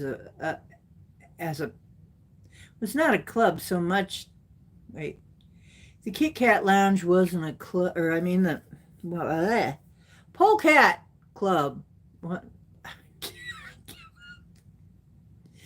I give up. It wasn't so much as a pit where dignity went to die. It was a pit where dignity. The Polecat Lounge. We had given it other names, but it had to be Polecat Lounge because of the pole dancers and their cats. I couldn't resist it. Okay. Okay. Smoke coiled in the rafters like ghosts waiting to be remembered. The air smelled of spilled gin, old sardines, and desperation baked into the wallpaper. The band sat hunched on a crooked stage, brass horns, tarnished drums. Too soft, sax too loud. Like even the music gave up on harmony. Cats packed the place wall to wall. Alley scrappers in patch coats, wide-eyed kittens playing at adulthood. Fat Toms with sardine tins stacked in front of them like offerings to a false idol. And every one of them thought Frosty was theirs. And every one of them was wrong. And then I saw her, Frosty Dame. White fur that once belonged to the palace halls now wrapped around a pole like she'd married gravity itself. She moved like she remembered being worshipped, every turn of her body echoing old money, old silk, and old power. But the truth was written in the way she scooped up sardines from the floor, claws flashing quick and desperate. She didn't eat them, she just tucked them away like jewels. They meant something. Her gaze hooked mine, then drifted on like I was just another face in the fog. And maybe I was. Maybe that was the trick. Every Tom in the place was certain she was dancing for him, and I was no better. That's the curse of a real heartbreaker. She doesn't have to come down off that stage to own you. She just has to make you believe you're the chosen one in a crowd full of nobodies. For a split second, she let her eyes linger again, a half smile curling her lips, cruel and sweet in the same breath. Then she was gone, turning her back, hips swaying into someone else's fantasy. I drew on my cigarette and told myself it was nothing. A glance, a smile, a trick of the lights, but it burned deeper than the smoke. She was fire and frost, always just out of reach. And the hell of it was, I couldn't stop wanting to reach anyway. Some Tom near the front thought he had her number. Slicked his fur flat, shined his shoes till they squeaked, and stacked sardine tins in a little pyramid on the stage like he was building her a temple. Poor sap looked like he hadn't eaten in a week, but here he was, offering up his last can for the dame. Frosty gave him a glance, just a flicker, half a heartbeat. He lit up like she'd handed him the keys to the kingdom. She didn't break stride, didn't miss a beat of the dance. just twirled past his little shrine, let the crowd laugh behind their teeth. The Tom never noticed. He was too busy drowning in the idea that she cared. That was her trick. She could make you believe you mattered, and in the same breath remind you that you didn't. Everyone in that room had seen her ruin somebody. Nobody cared. They were all still waiting for their turn. I should have been smarter. I should have looked away, finished my smoke, and walked back into the night, but I couldn't. The more I told myself to keep clear, the deeper she pulled me in. Watching her break that Tom without lifting a paw just made me want her more. That's when it hit me. You don't fall in love with the kiss. You fall in love with the hiss. The warning curled in my gut, softened deadly, but I couldn't tear my eyes away. Every flick of her tail was a promise, every arch of her back a threat. She was poison wrapped in white fur, and the whole club was lining up for a taste. I told myself I wasn't one of them, but the truth was I was already hooked. Not by what she gave, but by what she kept just out of reach. The band dragged the last notes of the tune that was older than the stains on the bar, and Frosty spun one final circle. White fur caught the neon, eyes half-lidded, smiles sharp enough to leave scars. Then, without so much as a bow, she slipped off the stage. Just like that, the spell broke. The crowd groaned low and restless. Some shouted, others clawed for another drink, but most just sat slack-jawed. Staring at the curtain, she vanished behind, like worshippers left cold outside the temple. That was Frosty's gift. She didn't just dance, she left you starving when she was gone. I felt it too, that hollow tug, like she's taken something with her when she walked away. I ground out my smoke and ordered myself not to care. Orders don't mean much when your heart's gone AWOL. The band picked up again, and Whiskers stepped to the mic. The place came alive. He didn't just sing. He poured honey in every ear. His voice was velvet, smooth enough to make the dames sigh and the toms grit their teeth. Ladies leaned forward on their paws, the eyes gone all dreamy. One blew him a kiss, and another fainted into her friend's lap. The toms scowled into their glasses, but still they listened, same as the rest. Whiskers had them all. So there's more. But there you go, little children. There's your taste of what it's going to be like. And it's going to be available on my Patreon. So there is that. Yep. Mm-hmm.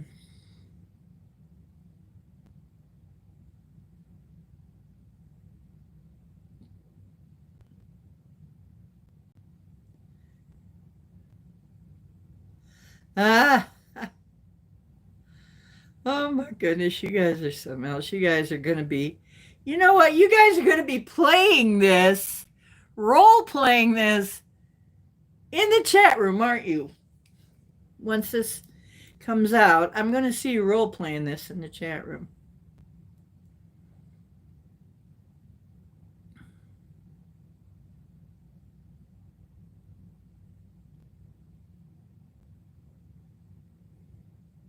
Oh, Midnight is going to be your son. Okay.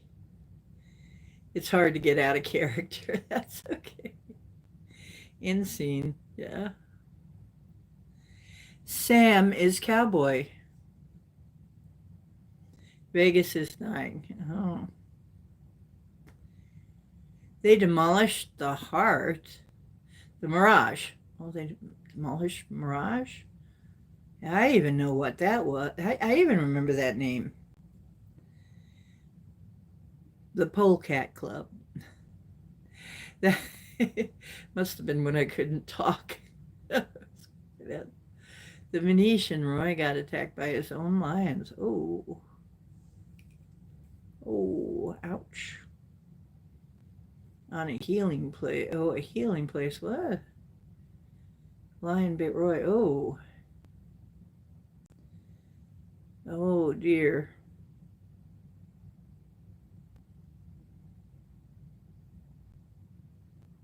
He was still drunk. Ah, well.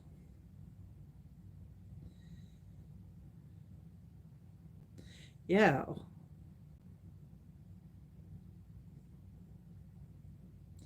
You know what? I'm going to ask you guys if I'm writing something into the story that doesn't feel very authentic, like some detail of some kind of life or some kind of business or something. You just let me know and we'll do a workaround. Rose's Wi-Fi went out. Oh no.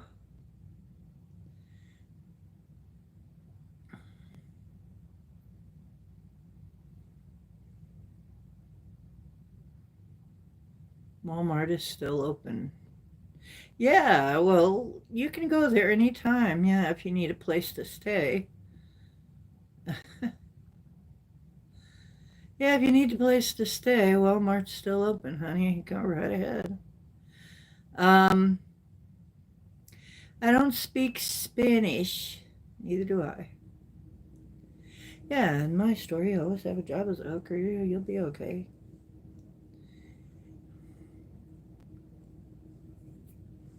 One, two, three. Watch out for Chloe. Your punani is broken. Whoa. Ow.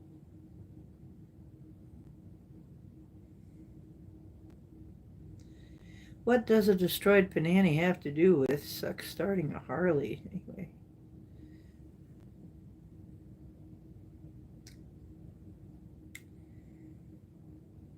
Okay.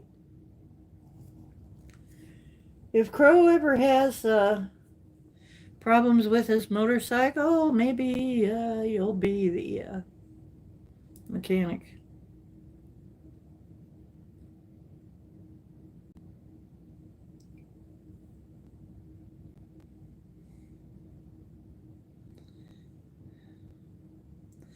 Time to pay, buddy.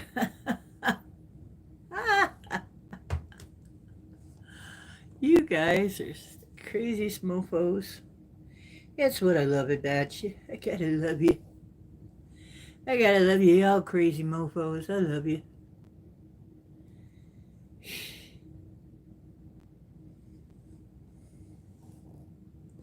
Yeah, see, you guys are all in on it, aren't you? All in. You're fine. Yeah, I say, okay, well, I need somebody to be. I'll do it. I need somebody to be a stripper. I'll do it. I need somebody to be a hooker. I'll do it. You guys are great. But Chloe's missing, so y'all gotta find her.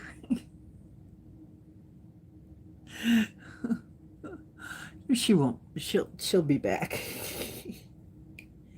She's a recurring character. If somebody's got her, they'll give her back. Don't worry. I don't know what's going on with Chloe yet. It just came up though because Chloe hasn't been here, and when Chloe goes missing, everybody's like, "Where's Chloe?" And so that's how that happened. So that's how we ended up with Chloe going missing in the story. So.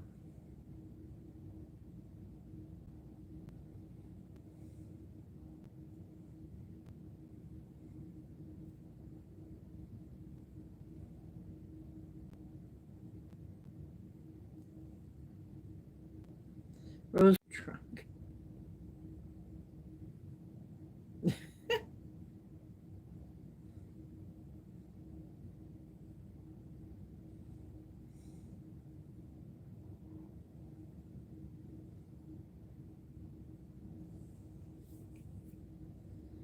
Where were you taking her, Scotty? Buddy.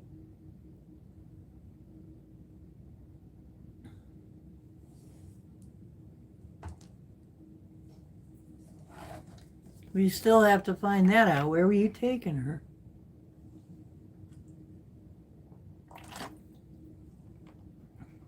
To the black markets?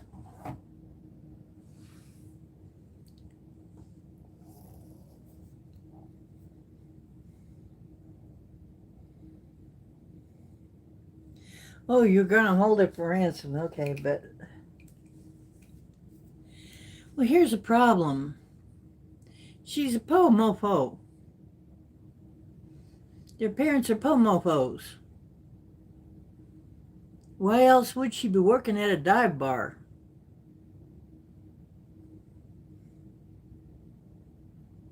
I put a spell on you because you're mine. Shh. Okay.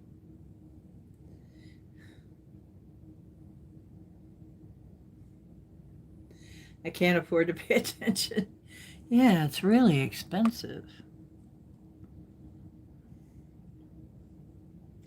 So, yeah, crystal magic. Yeah. I'm thinking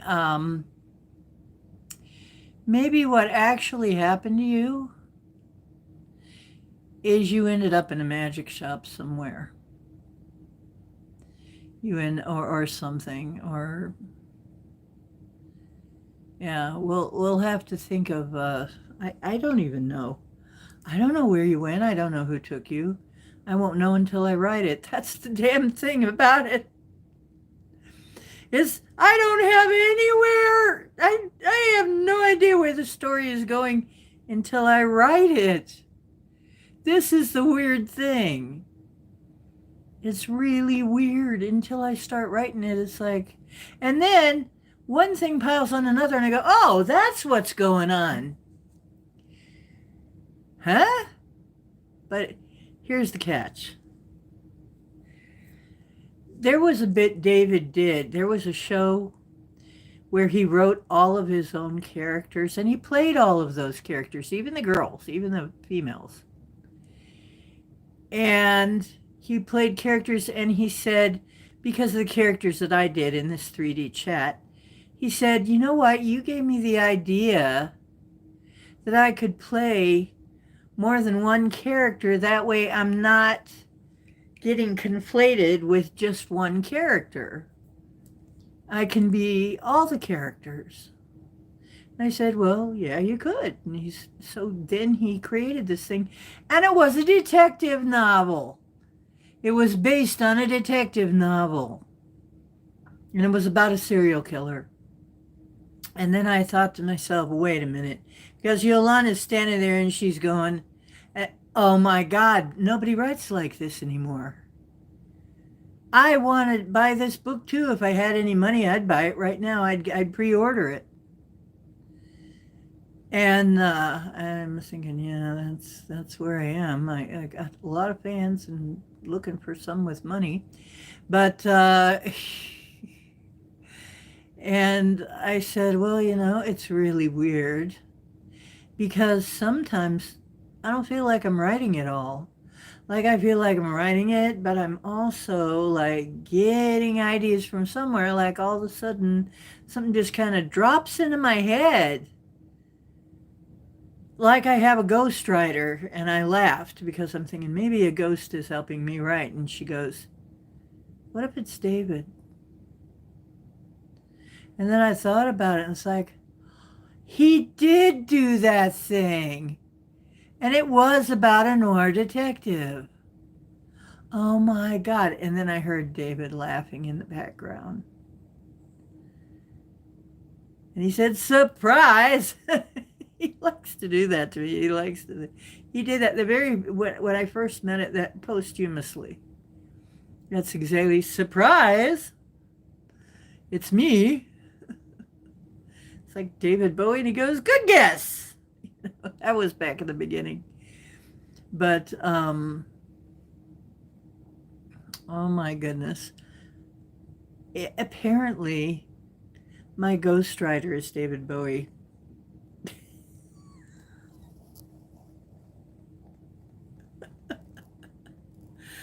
That's paranormal, isn't it? Oh boy.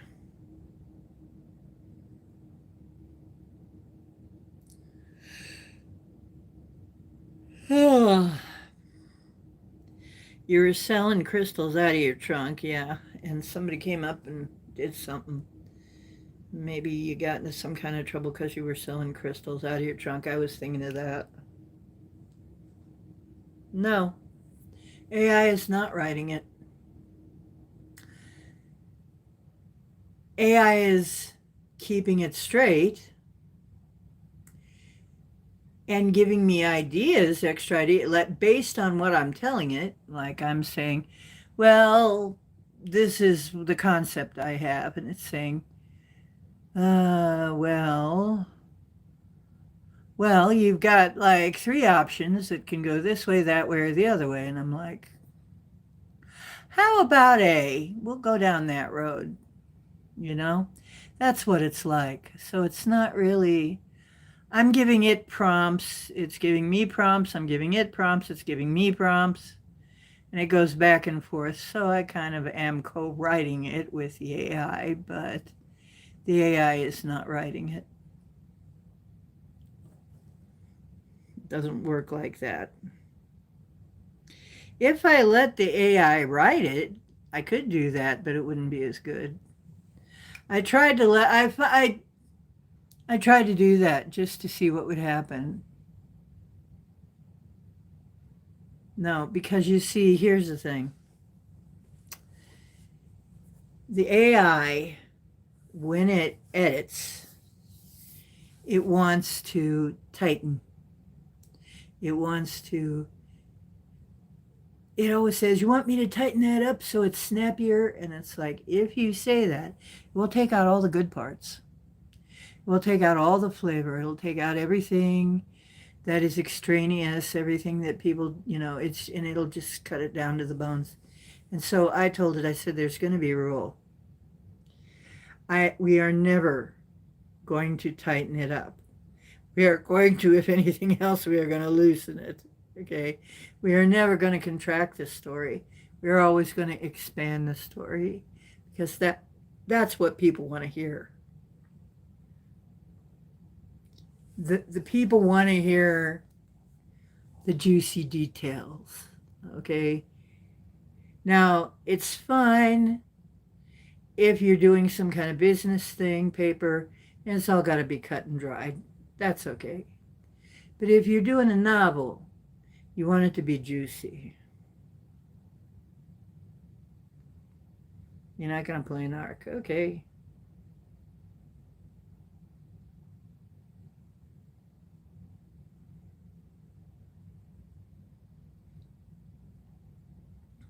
Yeah, it is kind of multiple dimensions.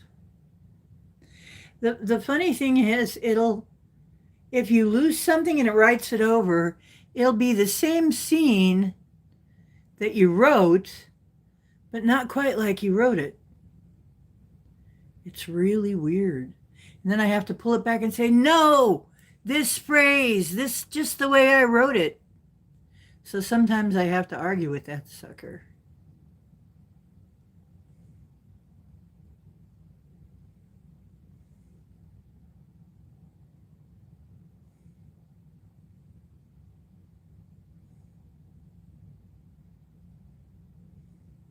He's trying to jump out. A suicidal fish? I had one do that. Is he a beta? Betas do that sometimes. I've had a fish jump to its death.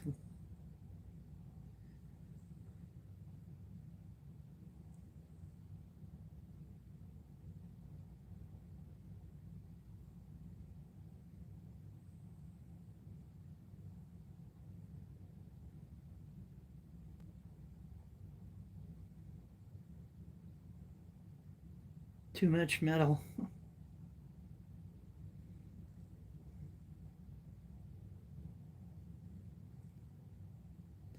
What? Oh man, that would be a bummer. One time can produce 6 pregnancies? Yeah, I'd want to die too. Me too. I'd be like, damn, never come back. Note to self, never come back as a guppy.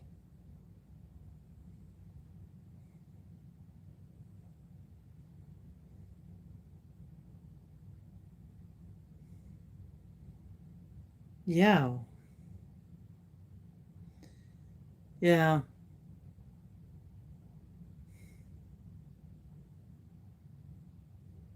Well, fortunately, I managed to avoid giving birth at any point. It was close call a few times, I think, would have been. But I said, oh, no, no, no, I don't do it no more. Never come back as a puppy.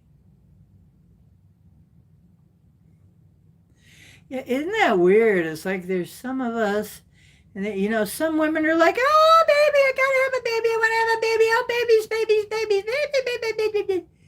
And there's some of us, and the ones that I get along with are the ones that are like, baby, pregnant? Oh, shit. You know, we're the ones that our relatives try to hand the baby to us, and we're like, do we have to take that thing?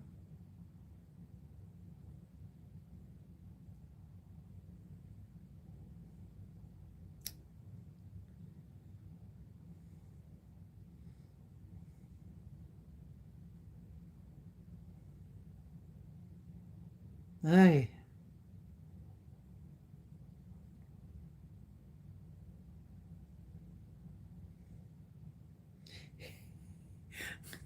Is your AI drunk too? Mine, that's the other thing, is when you have a typo and you're working with ChatGPT, typos can be deadly. It takes a while to clear it out of the memory. I have to say, delete that whole thing, delete it,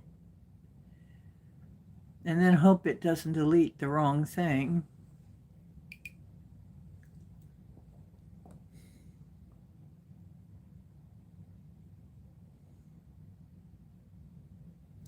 Well, I'm glad you think I'm a good writer. I used to write. I used to write fan fiction, actually. And people did like my writing. And I wanted to do something with it, but I somehow never really circled back around to writing. But I think I'm going to do it this time. Yeah, isn't that weird? People say that about me too, but you'd make a great mom. Like, yeah, but I don't want to actually have to pop one out, then take care of it as a baby. That's scary. Babies are scary, scary little creatures. And then they get into the terrible twos and threes and they do shit, scary shit. I don't want to deal with that. They are scary at that age, they're really scary. I don't know how we as a species survived it. Our old 3-year-olds, right? In the old days. How in the hell did we survive our own kids? I don't know. Yeah, everything is great as long as we can hand them right back and not have to do diapers.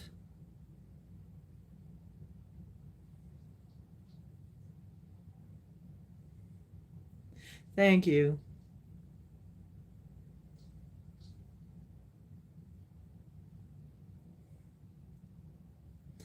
Well, that's you. To me,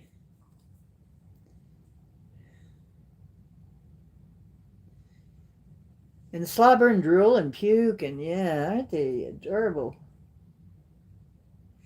And when they're 3 and you lift the scissors out, they are walking around with scissors like a serial killer.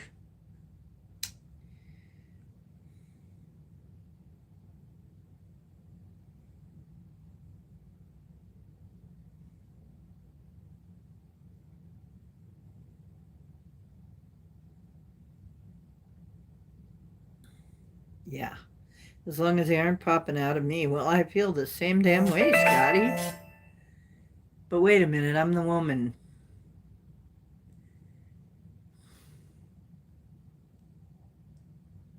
Yeah, I'd have babies if I didn't have to pop them out of myself.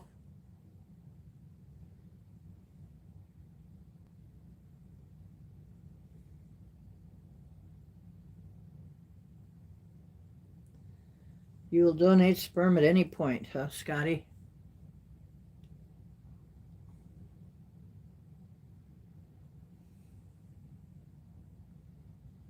You're happy to be a sperm donor.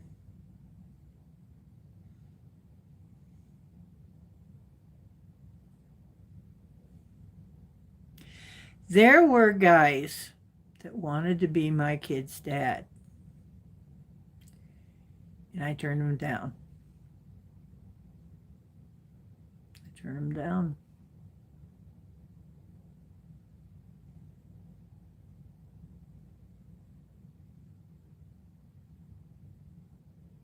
Oh dear. I'm sorry to hear that, Hook.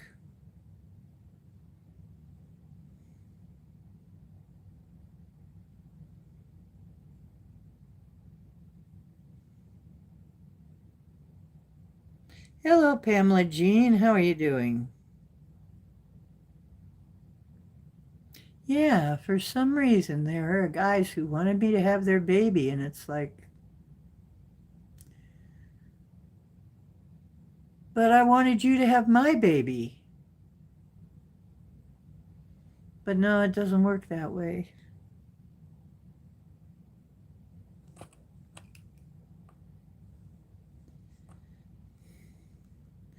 So, how are you doing, Pamela? It's good to see you, dear. Now, here's the funny thing. You missed most of the show. We were talking about my novel that I'm writing. Everybody's going to be a character. Everybody gets to be a character if they want to. Of course, you guys are all characters anyway. See, that's just the thing. Y'all are already characters. I figured I might as well just make you characters, because you are characters. But I know what's going to happen. It's going to come out. I'm going to see role-playing in chat, but that's okay. That's fine. You are? You're losing weight like crazy? God, I wish I could say that, girl. I'm not hardly eating anything. And I don't think I'm losing hardly any weight right now.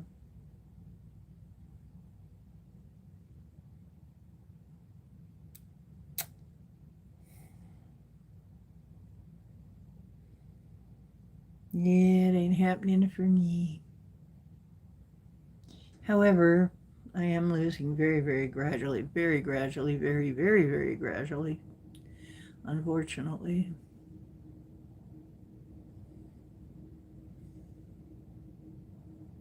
But that is good news.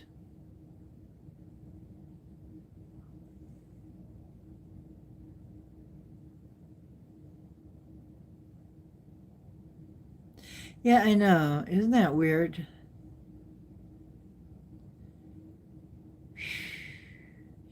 It's weird. It's like things taste different, don't they? It's like pre-COVID and post-COVID. I wonder about that sometimes. What happened? Something happened.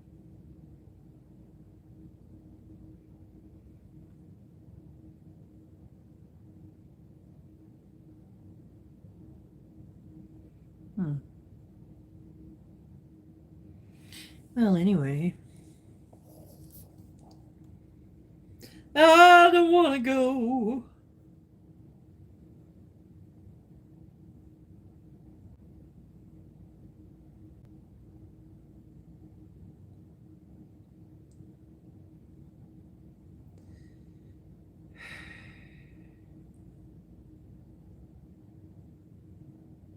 Yeah, maybe if I have less stress, maybe I will lose weight. I don't know.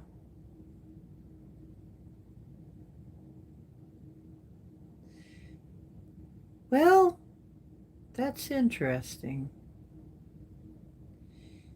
That's interesting, Pamela Jean. You want to go to your real home. And there I have a tale to tell. And apparently so does Cowboy. Do you have a tale to tell? Want to come up here with Mom? People would love to see you. People want to see you, Knucklehead. Come here. Baby Cake. Come up here with Mommy. People want to see you. Did you hear that? He said hello. People want to see you, Baby Cake. Well, what do you want from me?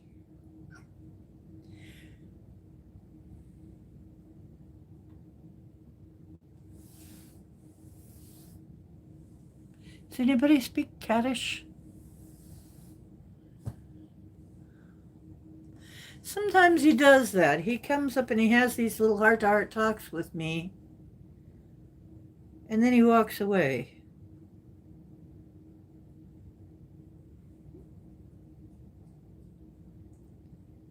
Oh, yeah. Thank you. Nope, I didn't.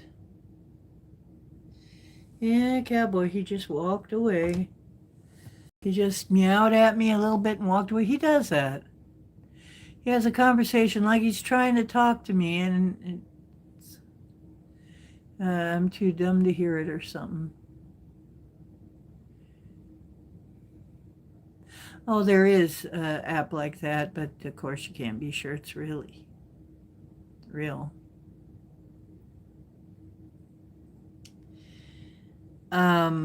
Well, Pamela, I am. Pardon me.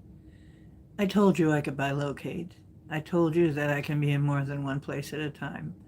And I told you that I'm aware of being in more than one dimension at a time, if you want to call it that. There's more of me than just one of me. Well, one of me that was out on assignment for the longest time. Part of me, Mom and Dad did come and take me through this last portal. This last Lionsgate portal. There he is, Mr. Wonderful. Yep, they came and took me. And the portal just sucked me right on down the pipe like a great big old water slide. And part of me is already home. They tell me that I'm a shoo-in now.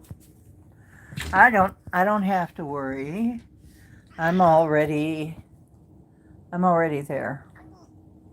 Ow.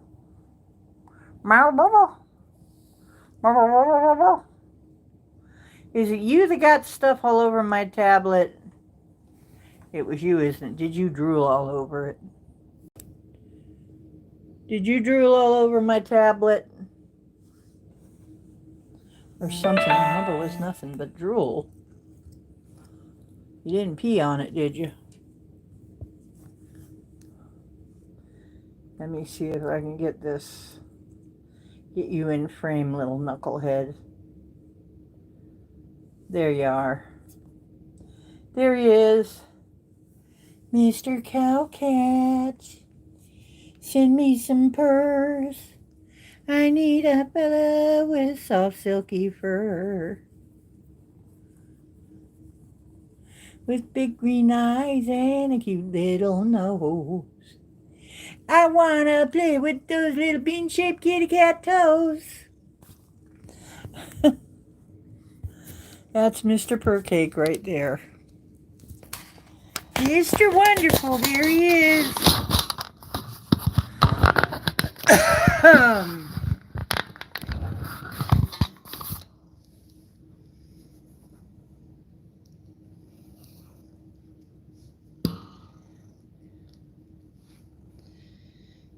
So, he's a fluffy boy for being a short hair. It's funny because he's a short hair, but he's so fluffy.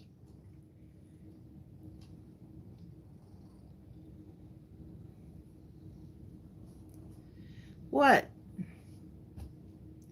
What leaving you?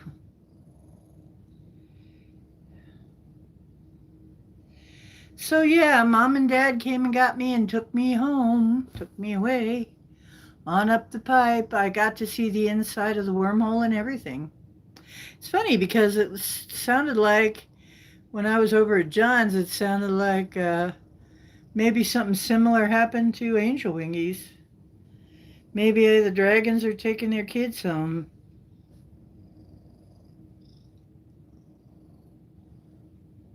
What happens to you? I missed something.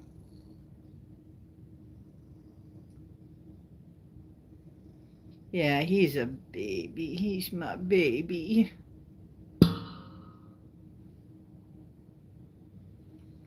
Well, I'm kind of wishing that I was thinner, just because it would make certain things easier. But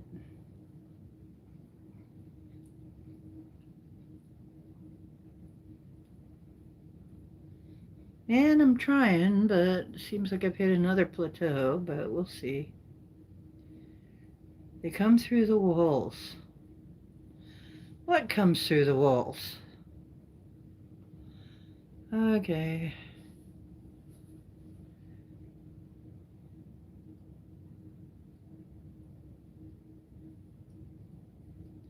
What?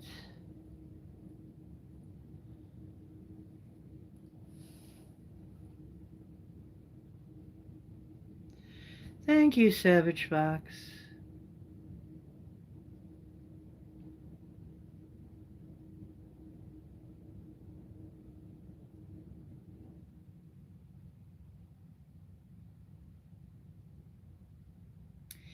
Yeah, stay positive because honestly, all the time I've known her, my one friend has had her death wish, and it's left her. So it can happen. Pamela, I would love to see those photos.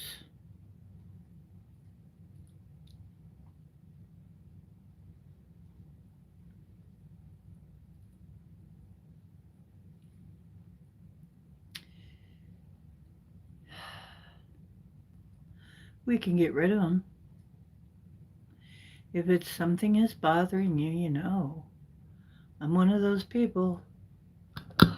Get in touch with me.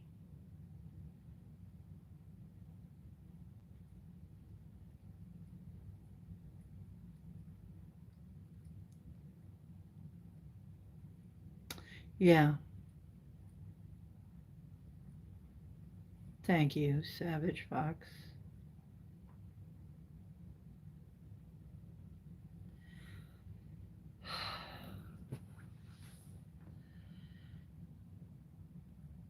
You know, I have told you this many times.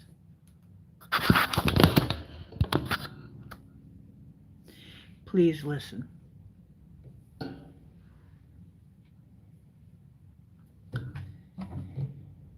You have to be. Okay. You are the power in the situation. You are divine. You have the spark of God in you, but you have to believe it. But once you believe it, really believe it, you tell him, cowboy. Cowboy is trying to tell you, once you really believe it, then they're afraid of you. The more that I affirm that I am God and so are you, I have a spark of the divine, so I am divine and so are you, the less they can touch me.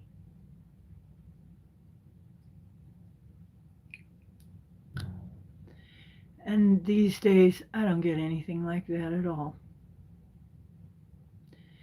I don't get nothing like that. In fact, mom and dad, my real mom and dad, came to get me, and they said, there's a lot of things you can't even see me anymore.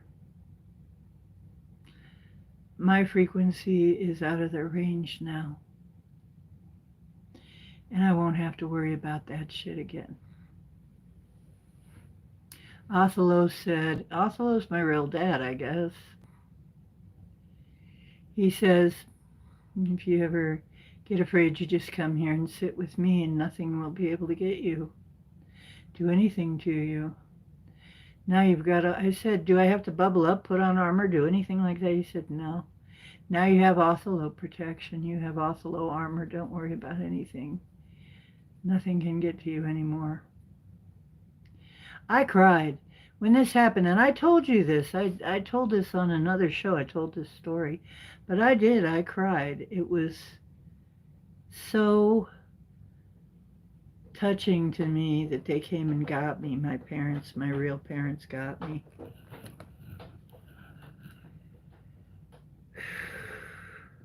So it can happen.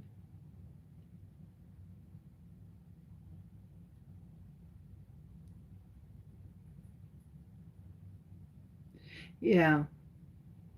Why do you think I'm doing this? Why do you think I'm doing this? I'm not getting paid.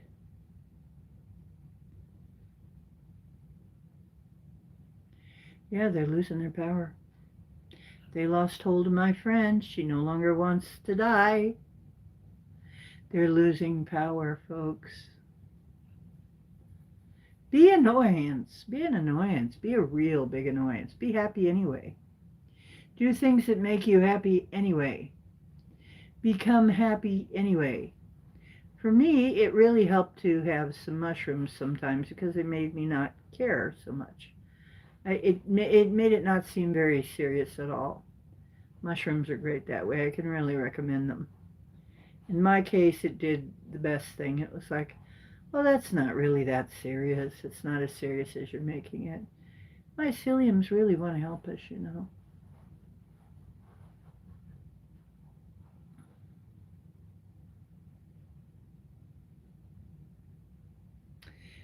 Do you have a cross in the very middle of your palms? Most people do. I do. Most people do, though, because you have a lifeline, you have a headline, you have a heart line, and they do cross usually in the middle of the palm. I also have that crazy M and that crescent, the marks that they talk about. I have them. Yeah, I do.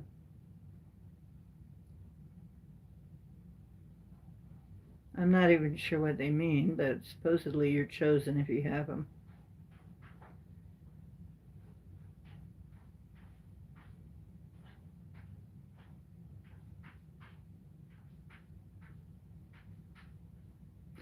Woo Riders, how you doing? You missed everything. You missed everything. The whole story, what happened, big story. You'll have to you'll have to go back and rewind. I'm writing a book, and I did some reading out of it.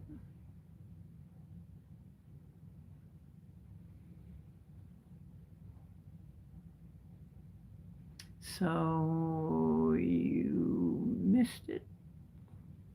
Sorry, but you arrived just 2.5 hours too late.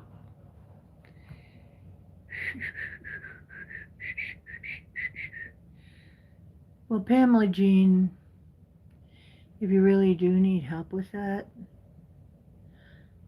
I'm pretty strong. But my advice by helping people take matters into their own hands, and I feel like you need to, everybody needs to, is you need to know that you're the power. The spark of God is within you. The spark of God is within you. You're more powerful. You either believe that Okay, if you believe that God is all powerful, then God is all powerful. All powerful. So somehow you're going to get some help. I mean, and if you know that you've got a divine spark, and you know that you're the power in the situation, and no demons are. That's how I was kicking demons out. I just realized I am the power. I am the representation of God in here. I represent God. Now you gotta go. And they do. They gotta go then. Pretty soon it got to be really easy, but I had to fight my way through it. I fought for a long time. And I had to learn how to do all that. But you can do it.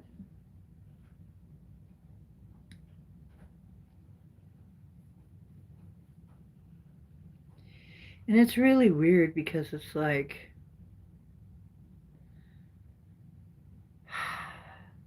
I will go on somebody's show and say what I said, and they'll say, this guy came on Psyche's show and said, because I was on the panel, and he said, did I hear that you don't believe in God? Did I hear you right? And I said, no, you heard me wrong. That took him up. He's like, what? I said, yeah, that's completely wrong. I said, I very much believe in God. I am God. And so are you. He said, no, that's not the way. I said, yeah, it is. For me, it is. So I believe in God more than you believe in God. And he said, that's not possible. I said, oh, yeah? I see God in the mirror every day. I believe entirely in God right there. I see God in my cat. I see God in other people. I see God everywhere I look. I 100% believe in God.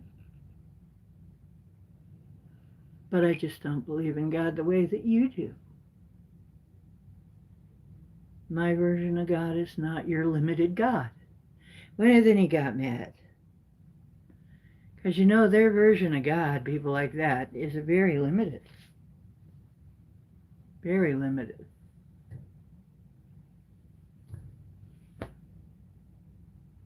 I said, my God's everything, everyone, the whole, everything. Well, then he came in a different nickname. And he thought he'd tear it up. He goes, I am God. On Psyche's panel. And I said, oh, really? Okay, tell us something, God. I don't have to, I'm God. Well, okay, I'll agree with you, and so am I.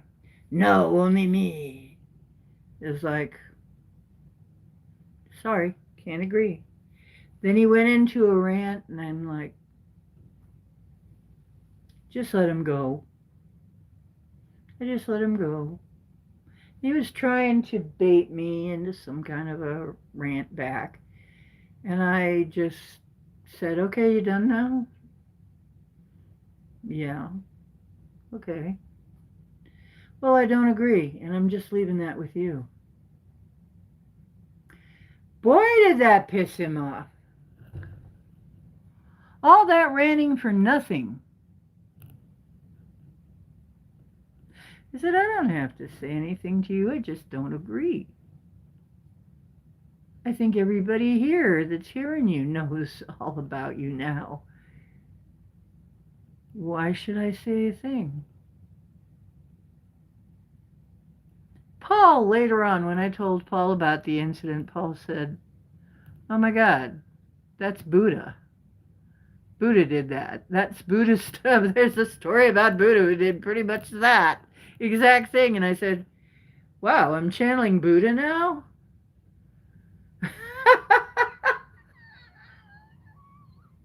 I'm channeling Buddha. I had no idea. Okay.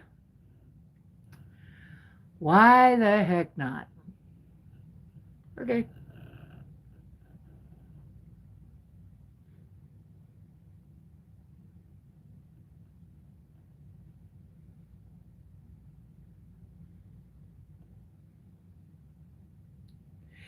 So,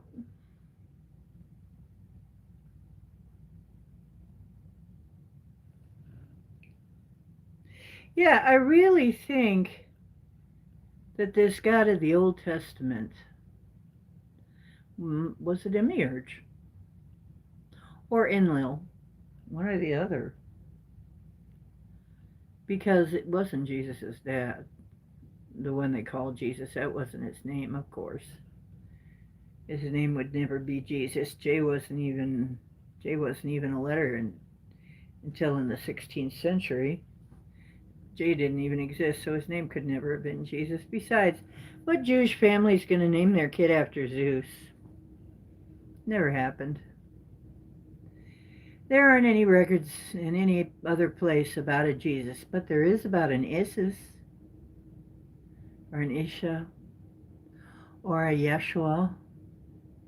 Oh yeah, Yeshua was noted by the Jews, as it's in their history books, as being a miracle worker. And then over in India and Tibet, places like that, Kemet, which was Egypt, um, there was an Isis or Isa who did miracles. So, what happened after we hear about him being 12 years old and he, disappears for all that time in between intervening time? I think he comes back when he's 22. We catch up with him again in the Bible. And because I was raised Christian, I knew all this stuff. I knew more than this guy. And it pissed him off. I can piss off people like that. Well, and then they try and piss me off, and I just sit there. Really, that's an interesting viewpoint. Not my viewpoint, but it's an interesting viewpoint. They hate that. They hate it. Drives them completely around the bend. And I enjoy that very much.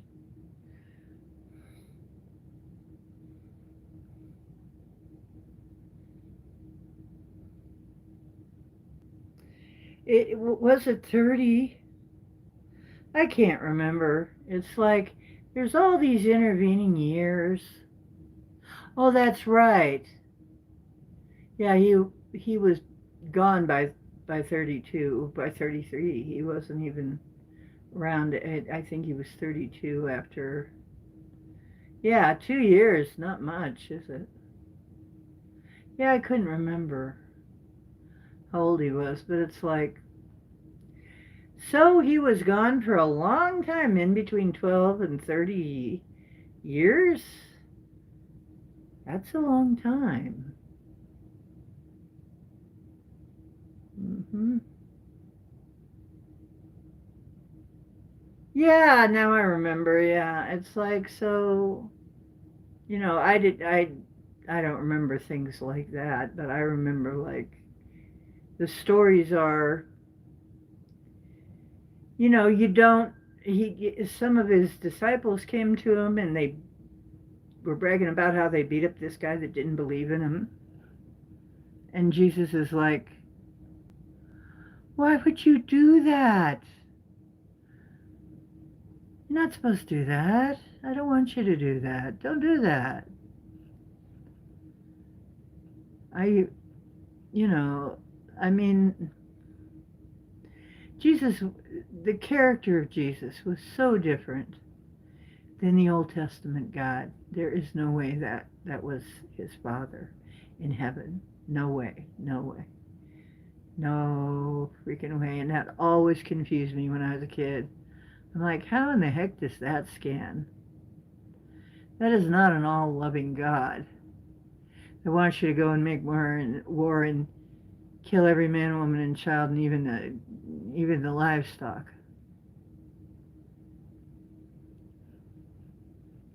Now tell me another story. Yeah, that guy was not the same guy.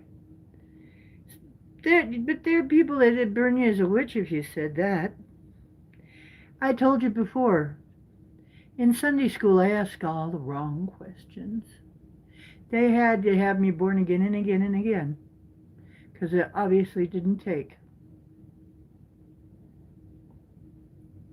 Mm-mm-mm-mm. Yeah, it's the Vatican did a lot of shit. Yeah. Hook, what happened? What's all the retractions? Will you fucking quit doing that?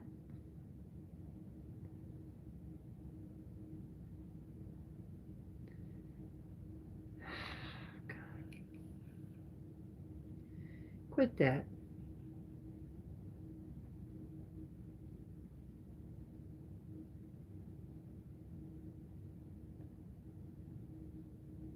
Hey, F Kitty. Okay. You retract yourself more than anybody I ever knew. F Kitty.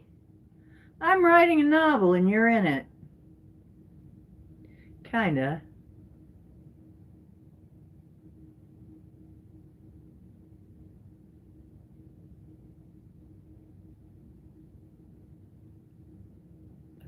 You're kinda in it. There is a cat in the novel named Faith. But in the novel, it's coming from a cat's eye point of view. So, you're a major character. Well, kind of. I didn't know what to do with you, but I thought about it and I thought, so what you are right now, how I'm writing you is you're one of those cats that you see in the window of a bookshop. You know, you, it's pretty common around here to see a cat in the window of a bookshop. There's always this bookshop cat hanging around somewhere, you know, in these little bookshops.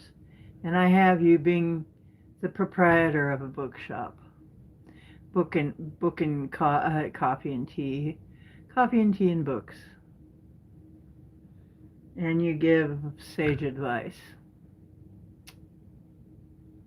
So, but kind of cryptic. And you know everything because you're in a bookshop. Everybody comes through. You're like one of the places where Sam the detective gets a lot of clues. It's from you. So that's what you're doing in there right now. Now, if you don't like that, we might. Well, she does kind of have superpowers.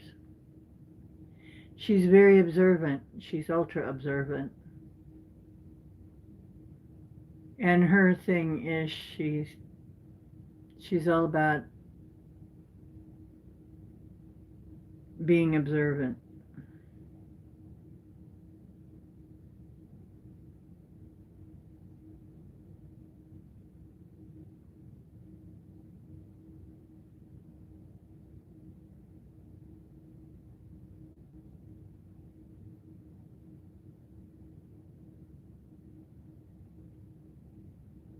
Ex Machina? Vox Machina? Oh, by the way, I have to tell you who Frosty is patterned after.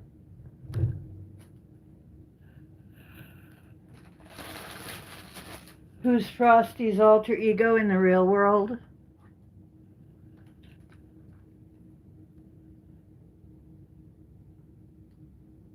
That's Frosty.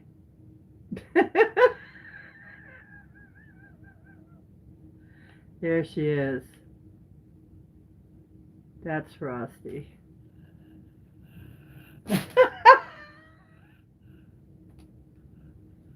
Hmm.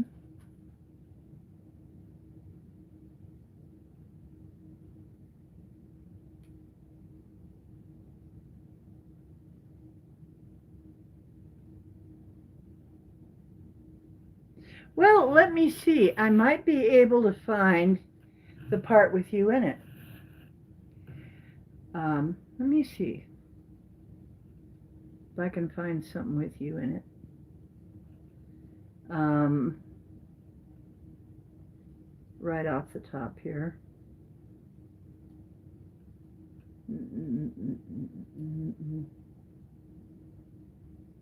You would be in.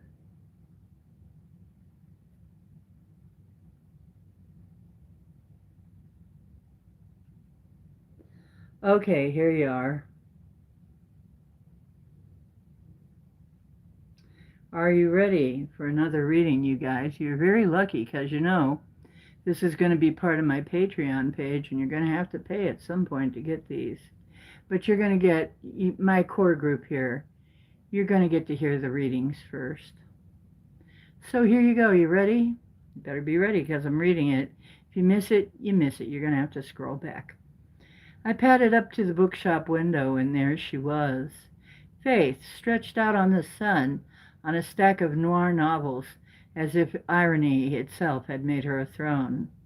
She watched the street like she owned it. Maybe she did. The human only shelved the books and paid the rent. The bell above the door gave a half-hearted jingle when I stepped inside. The air was thick with old paper and bergamot, and steam from ever-brewing tea curling into the room like layered secrets, the way clouds carry rain.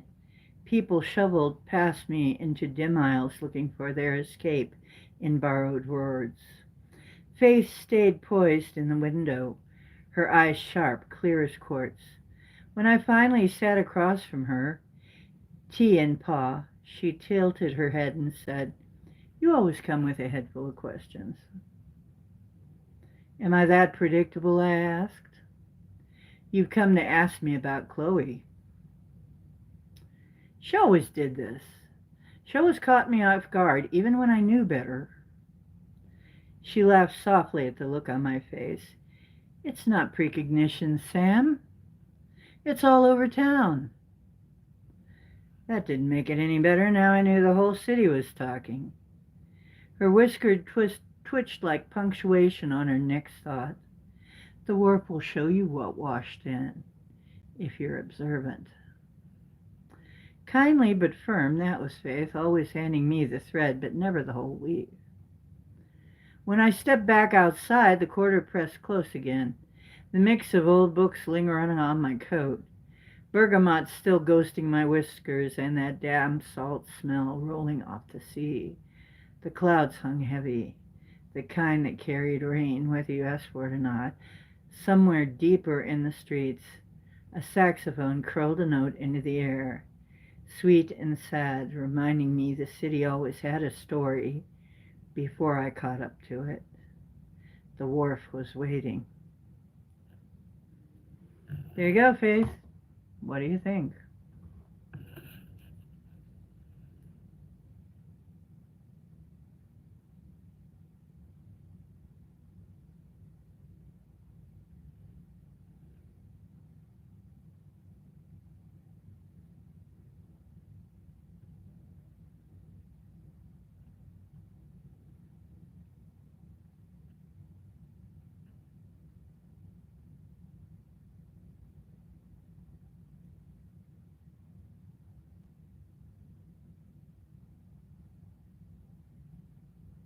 Oh, you like it?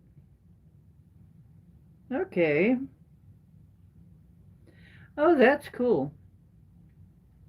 Well, somewhere down the line, Lewis, probably how Hecklefish happened. Hecklefish is a toy now.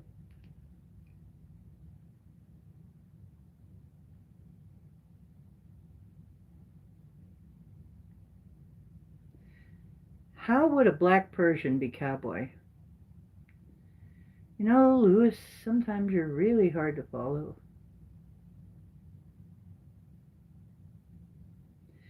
Well, Kitty, I want to hear. You say nice, very nice. Well, okay then. I guess I'll keep you there. If that's okay with you. You offer tea and spirits. Actually, tea and information. Because you're in a bookshop. Mm-hmm. Okay, you like it. That's good. Hmm.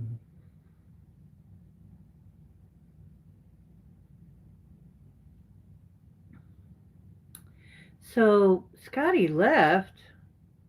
Well, so did Chloe. You think Scotty and Chloe are off doing something? Maybe somebody else came on.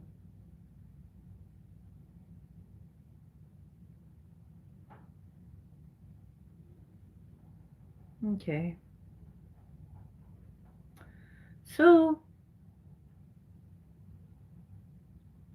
okay, I'll tell you what I'll do. I'll even read Faith's character card. Character card is what helps you keep track of your characters. Let me see Faith. Character card, Faith. There we go. Character card, Faith. Role, house cat, confidant, voice of reason, honest, calm, wise friend to Sam. Appearance, fur.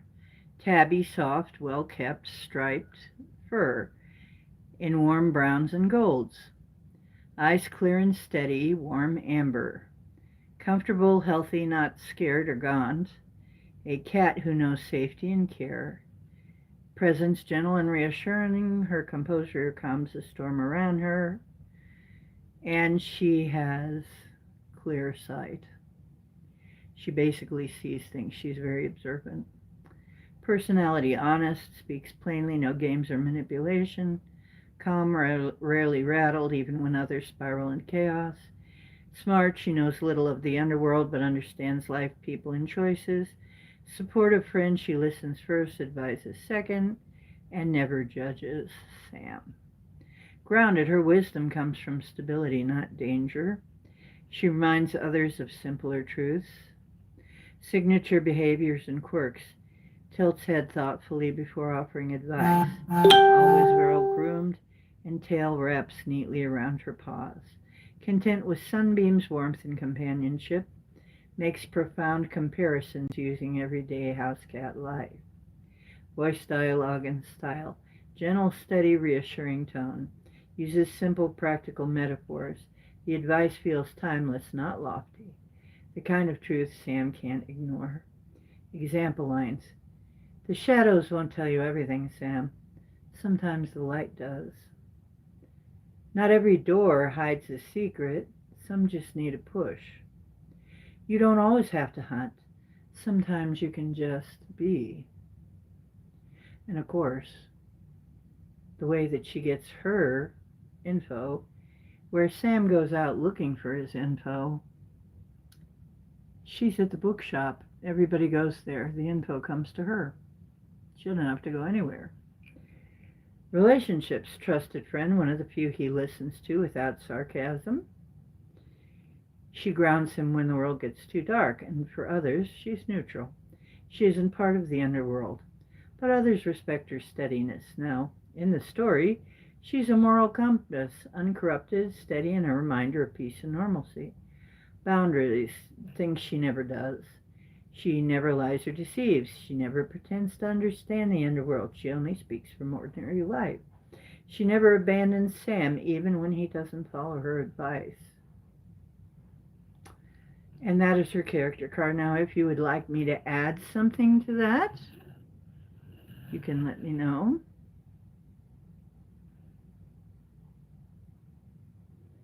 Is there some trait that you feel you must have?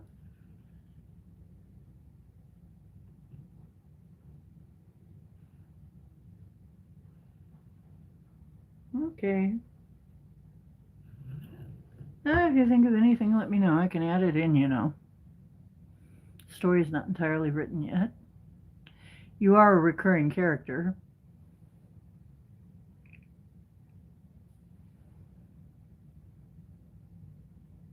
Not only that, but you got to be a cat in a bookshop.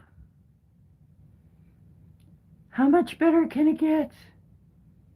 Laying in the sun in a great big picture window.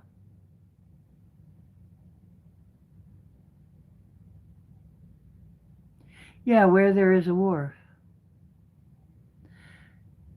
Well, I'm not telling people. I'm letting them gradually realize it's in New Orleans.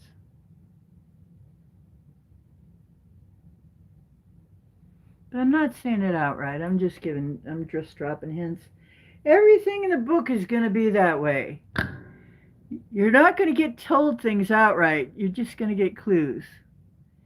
And that way, you are sleuthing just like he is. And when you come up with what's really going on, you're like, I figured it out.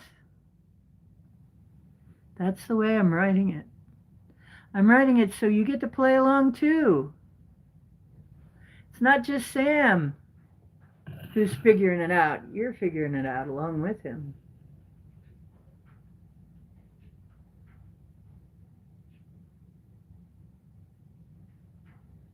So the way it's written is very unusual and unique now. These days, I hear from people I've read it to, they don't write like this anymore.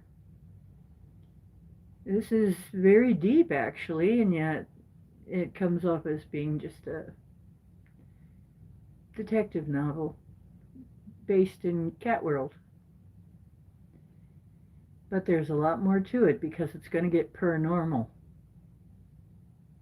There are going to be ghosts and all kinds of stuff going on. And who knows? Maybe Faith will show some superpowers at some point that nobody knows. Maybe she's got some secret ones, because everybody in the story, and this is a rule I crafted into the story, everybody in the story is paranormal.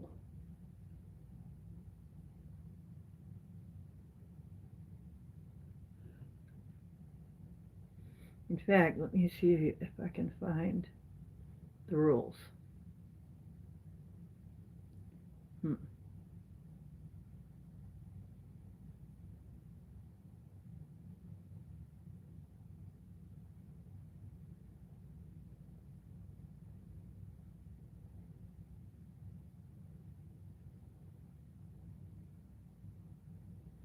Here it is, paranormal verse rules.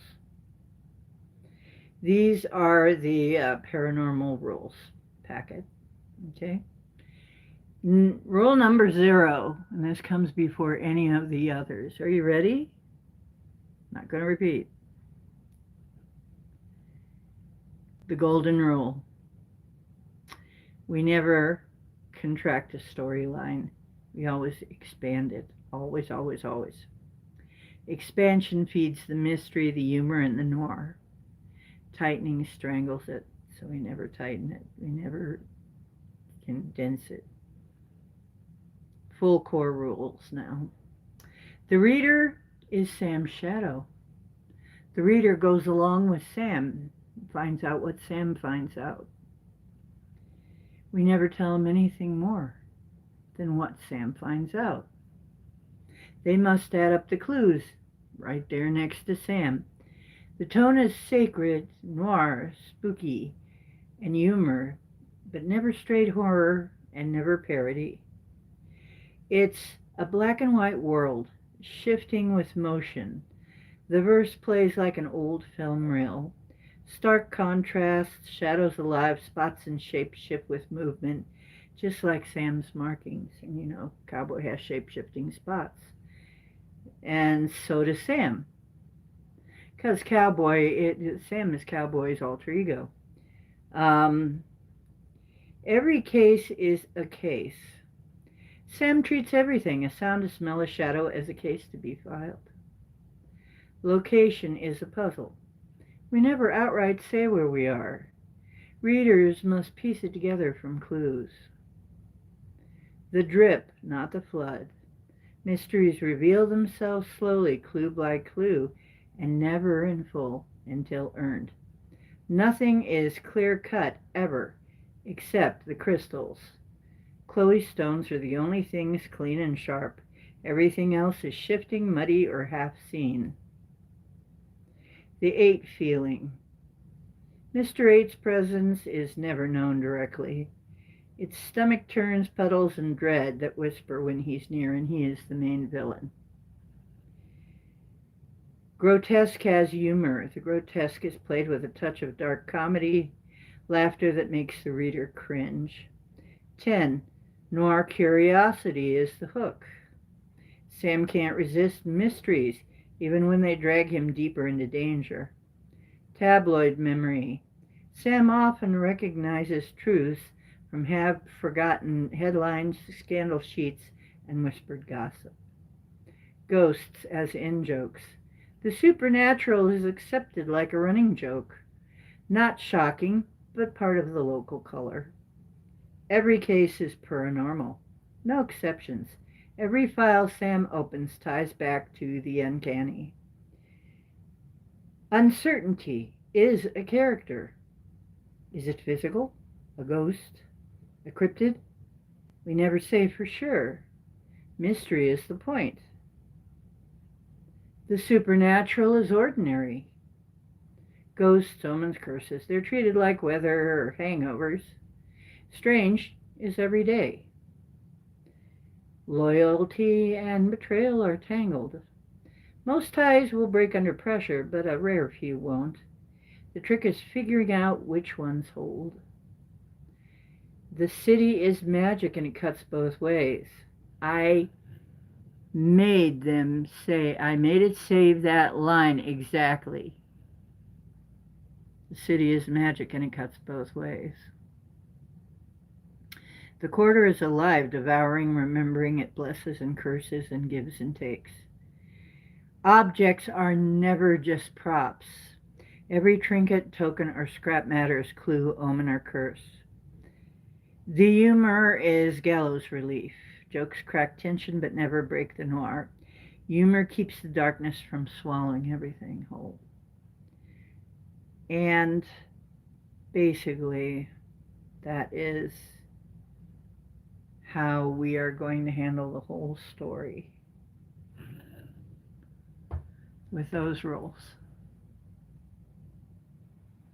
And I think it's going to be great because it's going to be from, I don't believe I have ever seen this angle in a book. I don't believe I've ever seen an angle quite like this. And there's a lot of sort of wry humor in there too. Well, you know my sense of humor. It's in there. I have a sense of humor, and it's in there, I guarantee.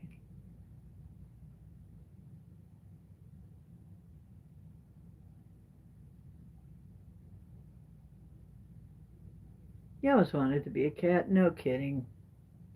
Kind of guessed. Yeah, wouldn't that be interesting?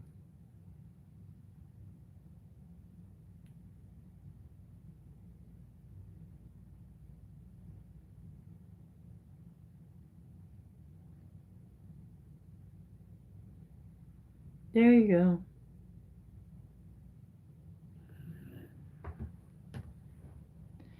And one day when we do the animated version, you'll be sitting on a pile of books, and one of them will say Tales of the Paranormal.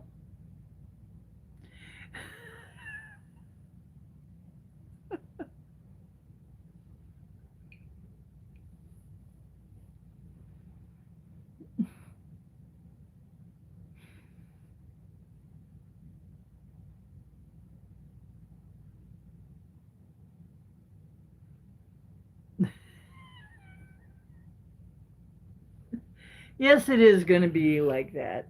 It's going to be like that. There's going to be these little things, little Easter eggs in there.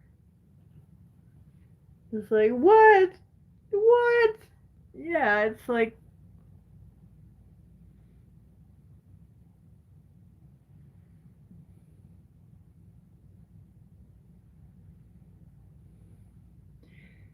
and it's cool because Crow,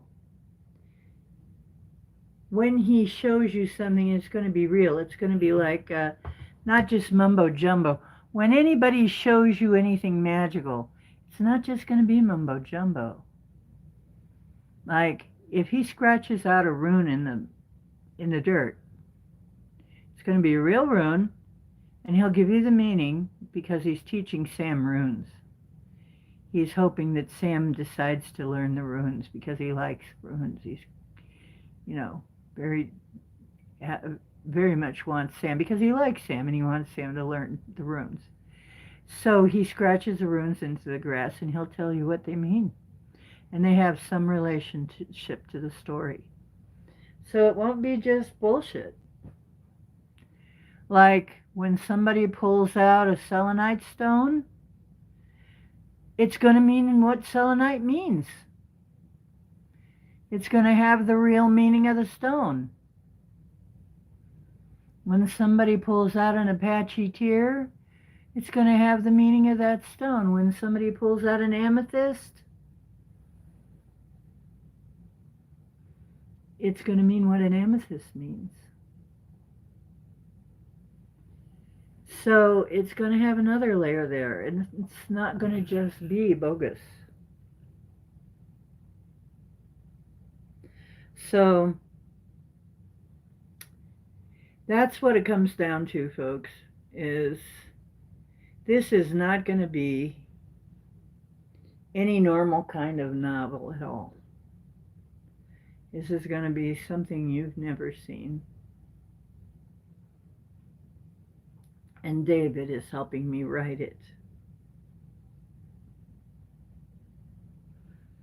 Because I'll hear something in my head and it's like, and then, especially if I hear laughter, I know it's David. David. So David's helping me write this book. So see, I do have a ghostwriter. There's a real ghost. See, that's the difference. My ghostwriter is actually a ghost. So, but he's just helping. He's not writing the whole thing. Also, sometimes we have to come to agreements.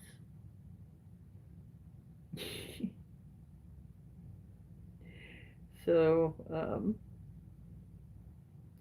yeah, imagine.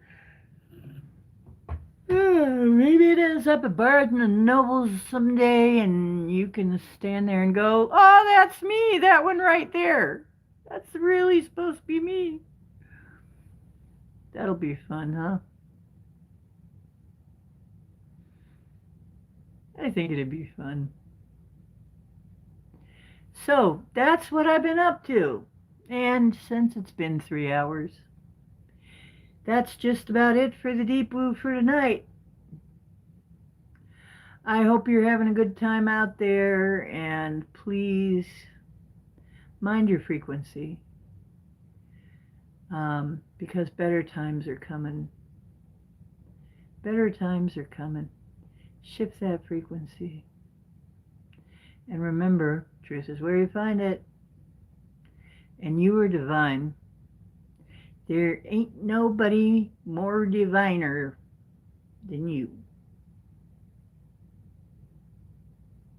You're divine as the next guy. Okay, I love you. Hopefully, see you very soon.